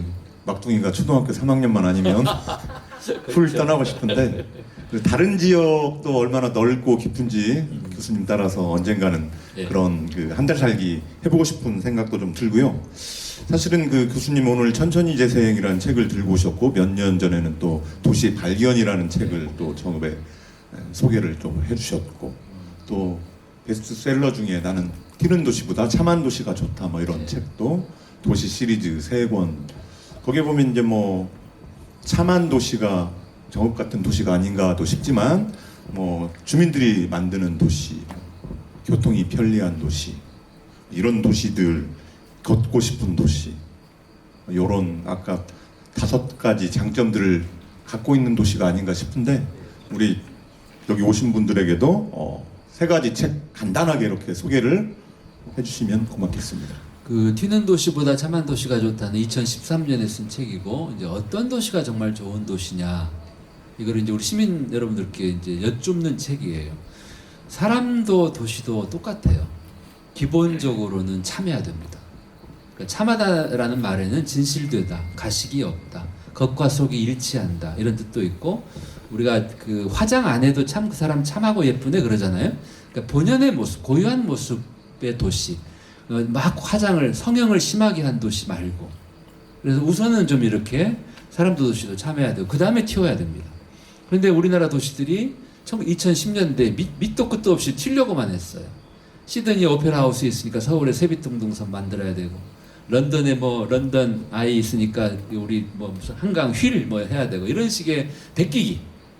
두바이가 최고요. 두바이는 아무것도 없는 도시예요. 그러니까 인공으로 승부를 내는데 두바이 없는 역사 문화를 가진 우리나라 도시들이 두바이 따라가자고 하면서 우리 거 다 스스로 지우는 자해 도시, 자학 도시들. 그래서 이제 쓴 책이 튀는 도시보다 참한 도시가 좋다 했고요. 그리고 제가 제일 애정을 갖고 또 제일 많이 팔린 책은 도시의 발견입니다. 이 책은 제가 생각한 제목은 도시는 정치다였어요. 내부 고발자의 심경으로 썼던 책입니다. 우리 도시는 다분히 정치적이다.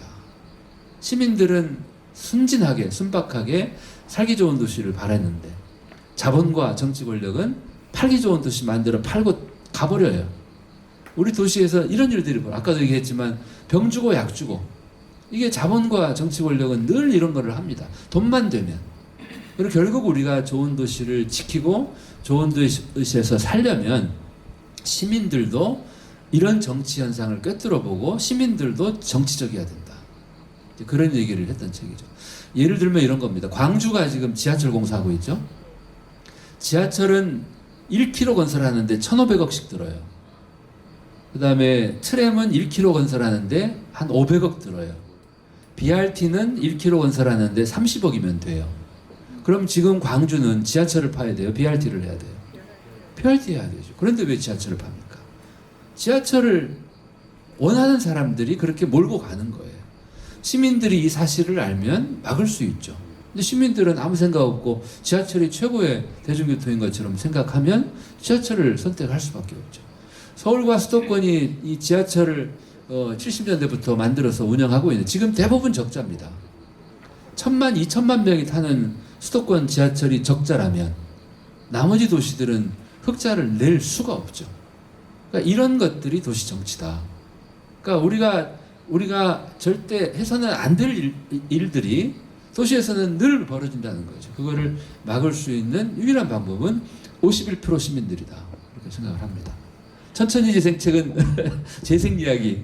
그래서 도시를 생명체로 보고 내 몸 건강 회복하듯이 우리 마을, 우리 도시, 우리 지역, 우리 국토의 건강을 회복하자, 이런 책입니다.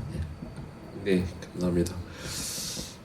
저는 이런 질문을 한번 드리겠습니다. 지금 사회적 문제가 대두되고 있는 것이 이제 지역 소멸에 대한 문제, 이게 이제 저출생 또 문제, 고령화 사회, 인구 감소가 이어져서 이제 지역 소멸 위기에 처해 있다, 이렇게 되는데, 이 지역 소멸 위기에서 이 저희들 같이, 저희 지역 같이 소도시는 인근에 있는 도시와 함께 소도시 연합을 통해서 서로 상생하는, 그래서 같이 발전해 나가는 도시를 만들었으면 좋겠다는 말씀을 들었는데요.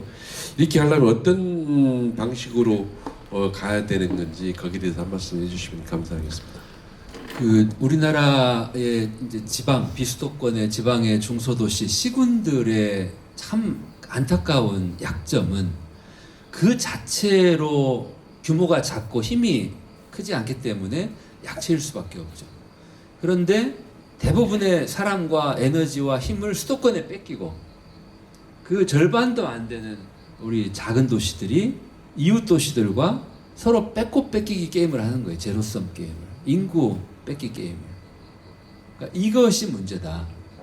그래서 그러면은 결국은 우리가 제로섬이 아니라 윈윈, 그러니까 너에게도 나에게도 승리가 되는, 말하자면 상생 게임으로 이 게임을 바꿔야 된다. 그거죠. 그런데 지금은 기초 지방 정부들도 단체장들이 뽑히면 전부 나만 생각하는 거예요. 그러니까 어떻게든 우리 도시의 인구가 늘면 그만이야, 이렇게 생각하기 쉽다는 거죠. 그래서 저는 제가 제안하는 게, 우리 전북 같은 경우에 도지사가 좀 중재를 하고 우리 14개 시군 시장 군수들이 모여서 우리가 어떻게 상생할 수 있을까, 이걸 지금 잘하는 데가 있습니다. 예를 들면은 저기 진천하고 음성, 그다음에 증평, 괴산, 여기는 중부 사군 연합이라고 해가지고 옛날에 이제 거기 진천하고 음성인가요? 서로 그 공공기관 유치 경쟁을 했어요. 그런데 음성이 아마 진천한테 양보를 해요. 왜냐하면 진천과 음성 경계 지역에 이게 들어오는 거예요. 그래서 그럼 당신한테 우리 양보할 테니까 그게 들어오면은 우리 같이 좀 쓰자. 소위 상생 협약을 맺고 그때부터 이제 공유 조례를 제정해서, 그래서 지방에 있는 인접한 시군들이 각자 해야 될 일도 있지만 함께하면 훨씬 더 효율이 올라가는 일들이 꽤 많아요. 그래서 농기계, 대여 사업 이런 것들을 이제 인접 시군이 함께합니다. 그리고 어떤 국가 사업을 따면 A군이 땄는데 B군 땅에다가 짓고 A, B가 함께 쓰는 이런 식이에요. 그래서 이렇게 상생이 지금 우리가 살 길이라고 저는 생각하는데 이런 일들을 이렇게 하는 예가 극히 적어요. 많지가 않아요. 그래서 저는 지금이 이제 조금 똘똘한 지방에서 이런 상생 게임을 먼저 하면 성과가 나고 그 성과는 어느 한쪽만이 아니라 서로 성과를 나눌 수 있으니까 서로 빛이 나는 거가 되겠죠. 그래서 그런 것들을 좀 적극적으로 하면 좋겠어요. 우리 전북에서. 제가 대구에서 이제 지인들에게 이 저 아름다운 전북을 소개해주고 싶을 때마다 아쉬웠던 점이 교통 시스템이었어요. 근데 아까 교수님의 강연 제안 중에서 되게 흥미롭게 생각했던 게 전북 BRT. 네, 그걸 듣고 진짜 흥미롭게 생각했는데 거기 어떤 교통 시스템인지 자세히 설명을 해주시면. 네. 네. BRT는 버스 래피드 트랜짓 약자예요. BRT. 그러니까 버스가 빨리 가는 버스, 대중교통. 그래서 이제 간선 급행 버스라고 표현을 합니다. 그러니까 이 대중교통이 이제 진화를 해와요. 가장 첫 번째 대중교통은 지하철입니다. 그래서 세계 대도시들, 뭐 런던, 파리, 그다음에 도쿄, 우리 서울 다 70년대, 뭐 빠른 데는 이제 1900년대 초부터. 근데 이 지하철은 뭐냐면은 땅 속에 기차가 다니니까 막히지 않죠. 그리고 기차는 엄청나게 많은 사람을 한꺼번에 실어 나르죠. 그러니까 굉장히 효과적인 대중교통인데 유일한 단점이 비용이에요. 땅을 파야 되니까. 1km에 1,000억씩 들었다고 그래요. 1,500억씩. 그래서 지하철은 그렇게 거대한 대도시들만 한때 만들어서 지금까지 쓰고 있지 나머지 도시들이 계속 지하철을 파진 않아요. 그래서 이제 2세대 대중교통이 등장하죠. 그게 유럽 대부분 도시들이 갖고 있는 뭐예요? 땅 위의 지하철. 트램입니다. 트램. 그러니까 노면전철. 경전철이라고도 하죠. 이 트램은 땅 위에다가 선로를 깔고 이제 기차가 다니니까 지하철보다 건설 비용이 훨씬 덜 들죠. 그런데 이 트램보다도 더 가성비 좋은 대중교통을 고민한 나라가 도시가 브라질의 꾸리티바예요. 생태도시로 유명한. 이 꾸리티바가 1974년에 세계에서 처음 BRT를 운행을 해요. 그 꾸리티바의 자이메 시장이라고 하는 가장 똑똑한 아주 정말 훌륭한 시장님이 BRT를 개발한 이유는 뭐겠어요? 비용입니다. 비용. 가성비예요. 그래서 BRT를 어떻게 했냐면은 버스를 2대, 3대를 연결했어요. 그 당시 70년대 이런 버스를 만드는 회사도 없었어요. 그래서 볼보사에다가 부탁을 한 거예요. 굴절 버스 만들 수 있냐? 그러니까 만들 수 있다. 그래서 버스를 2대, 3대를 연결하니까 사람을 많이 실어 나를 수 있겠죠. 그죠? 그 다음에 버스가 막히지 않게 전용차로를 만들어요. 그러니까 BRT는 기차 선로를 안 깔아도 되니까 그냥 전용차로 만들고 버스를 2대, 3대를 연결하고 그 다음에 이 BRT의 가장 핵심이 바로 정류장인데 꾸리티바 BRT 정류장은 원통형으로 되어 있어요. 튜브 형태로. 그래서 그 원통에 사람들이 들어갈 때 요금을 내요. 그러니까 지하철 승강장이랑 똑같아요. 그리고는 원통 안에서 이제 버스가 오기를 기다리고 있다가 버스가 오면은 출입문이 5개가 열리니까 동시에 내리고 동시에 타는 거예요. 그리고 원통형 정류장은 비가 오나 눈이 오나 바람이 부나 추우나 더우나 승객들을 보호해줘요. 그리고 문이 5개가 열리니까 빨리 내리고 빨리 타니까 공회전 시간도 줄어. 장애인들도 이용 가능해요. 그러니까 이런 시스템을 저비용으로 70년대에 만들어서 지금 전 세계가 쓰고 있는데 우리나라 지금 BRT 보면은 문이 하나짜리가 아직도 많아. 세종시에도. 그러니까 고속버스, 직행버스는 문이 하나여도 되지만 대중교통 버스는 빨리 내리고 빨리 타게 하려면 문이 여러 개여야 되고 적어도 2개여야 될 거 아니에요. 그죠? 그래서 그런 그 BRT라고 하는 시스템을 70년대부터 꾸리티바는 운행을 했는데 우리는 이제 최근에 도입하면서 여전히 우리는 좀 완전하지 않은 BRT를 우리 하고 있는 거예요. 그래서 많이 아쉽다는 거죠. 그리고 이제 지금 세대는 지금 파리 같은 데는 BRT에서 한 걸음 더 나가요. 대중교통의 주축이 뭐겠습니까? 탄소 배출 제로 자전거입니다. 그래서 파리는 지금 지하철이 다니는 모든 도로 지상부에 자전거 전용도를 만들고 있어요. 그러면 시민들이 뭘 선택하겠어요? 옛날 같으면 지하철 선택한 지금은 자전거를 탄다. 그래서 자전거가 이제는 도시 대중교통의 주축으로 이제 등장하고 있다. 그래서 이제 우리도 좀 그랬으면 좋겠는데 우리나라는 높은 양반들이 도대체 자전거를 안 타요. 대중교통을 안 타. 옛날에 이준석 대표가 한번 탔죠. 그러니까 그 유럽이나 이런 다른 도시들은 시장들이 적어도 일주일에 한 번씩은 대중교통 자전거를 탑니다. 그렇게 해서 시민들을 설득하는 거죠. 그래서 제가 이제 정읍에 제안하는 것 중에 또 하나가 차 없는 거리예요. 매주 말. 그러니까 차 없는 거리를 우리나라에서 가끔 해요. 어쩌다 한 번. 근데 가끔 하면 이벤트예요. 그래서 매주 토요일 날 반나절 정도를 가장 중심 가로를 차 없는 거리를 하면 이게 시민들의 감수성을 바꿔주고 많은 변화를 가져올 수 있을 겁니다. 예, 감사합니다. 서울은 따릉이 어떻게?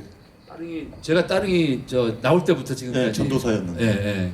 서울 따릉이는 1년 회원권이 4만 원짜리를 끊으면은 3만 원, 4만 원인가 4만 원, 5만 원이 헷갈리는데 4만 원짜리가 1시간 그냥 막 수도 없이 탈 수 있고 1시간 안에 반납하고 5만 원권을 끊으면은 2시간까지 탈 수 있어요. 그래서 저는 아예 회원권을 끊고 뭐 학교에서 뭐 갈 때 이 따릉이를 탑니다. 그래서 이제 공공자전거를 운영하는 도시들이 점점 늘고 있죠. 이것도 좋습니다. 그리고 이제 또 생각해야 될 게 이제 그 전기 자전거도 필요하죠. 그래서 이렇게 대중교통 자전거 보행으로 웬만큼 다 이동이 되도록 도시를 갖출 필요가 있고 최근에는 보니까 전남 무안군이 그 김산 군수님이 걷기 쉬운 도시 워커블 시티를 또 열심히 하시더라고요. 그래서 그렇게 하고 있고 청송은 완전히 버스 지금 완전 무료화하고 있고 우리나라에서도 신안군은 버스 완전 공영제 지금 하고 있고 그래서 65세 이상 무료, 청소년 무료. 그리고 신안군이 잘하는 게 이 신안 버스로 지금은 이제 섬 여행이 웬만한 데는 다 가능합니다. 섬에 다리가 다 놓여가지고 그래서 이 목포 터미널에서 이 신안 공영버스 정기권을 팔아요. 1일권, 2일권을 팔아요. 그러니까 편도 3,000원, 왕복 6,000원인데 1일권 가격이 5,000원이에요. 그러니까 이거를 티켓을 한 장 끊으면 내가 목포 터미널에서 암태도 뭐 앞에도 갔다가 내려서 또 구경하고 그다음에 뭐 자운도 갔다가 또 내려서 구경하고 또 술도 한잔 하고 또 버스 타고 하루 종일 살 수 있어요. 그러니까 이제 이런 거에 대중교통에 대한 상당히 이제 저 우대 차원이어서 그런 것들도 참고가 되면 좋을 것 같습니다. 네, 정책도 충분히 따라가야 될 것 같고 시민들의 의식도 함께 따라가야 되지 않을까 싶고 이제 시간이 원래는 더 하려고 했는데 이제 시간도 길어지기도 했고 여러분들 혹시 질문 따로 적으신 분 있으셔도 참았다가 디프리 때 하는 걸로 하고요. 교수님이 사실 음악 뭐 미술 체육 나이 먹기 전에 해라 했는데 어떻게 트럼펫도 준비됐는데 잠깐 들어볼까요? 이 트럼펫이 한참이 풀어야 소리가 나는데 삑사리가 나도 그냥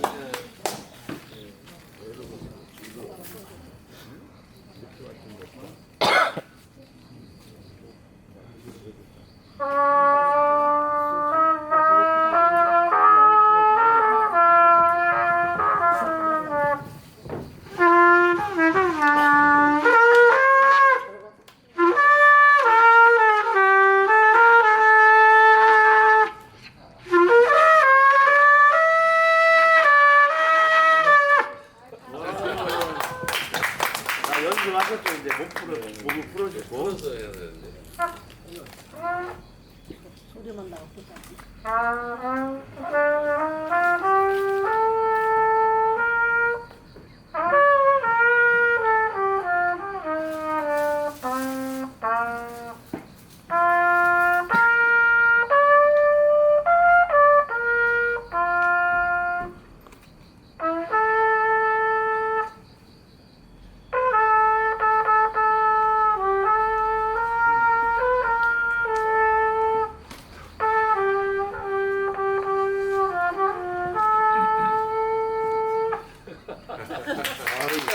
네. 막걸리 한잔 하고. 네. 그렇죠. 이 정도 부르는데 어느 정도 걸렸습니까? 지금 이제 시작한 지 한 3년. 네, 트럼펫이 굉장히 어려운 악기인지 아니면 연습을 더 열심히 안 하셨는지는 모르겠지만 아무튼 이 트럼펫 소리와 또 노래도 잘하십니다. 더 듣고 싶으신 분은 남아 계셔도 좋고요. 이제 마지막 질문 하나씩 드리고 오늘 토크쇼 마무리할 수 있도록 하겠습니다. 마무리? 예, 그러면 그 못다한 이야기들은 또 계속 있으실 분 손 들어보세요. 아, 좋아요, 좋아요. 아니, 가실 분 손 들으세요. 가실 분 없습니다. 그리고 이어서 토크쇼는 이걸로 마칠 수 있도록 하고요.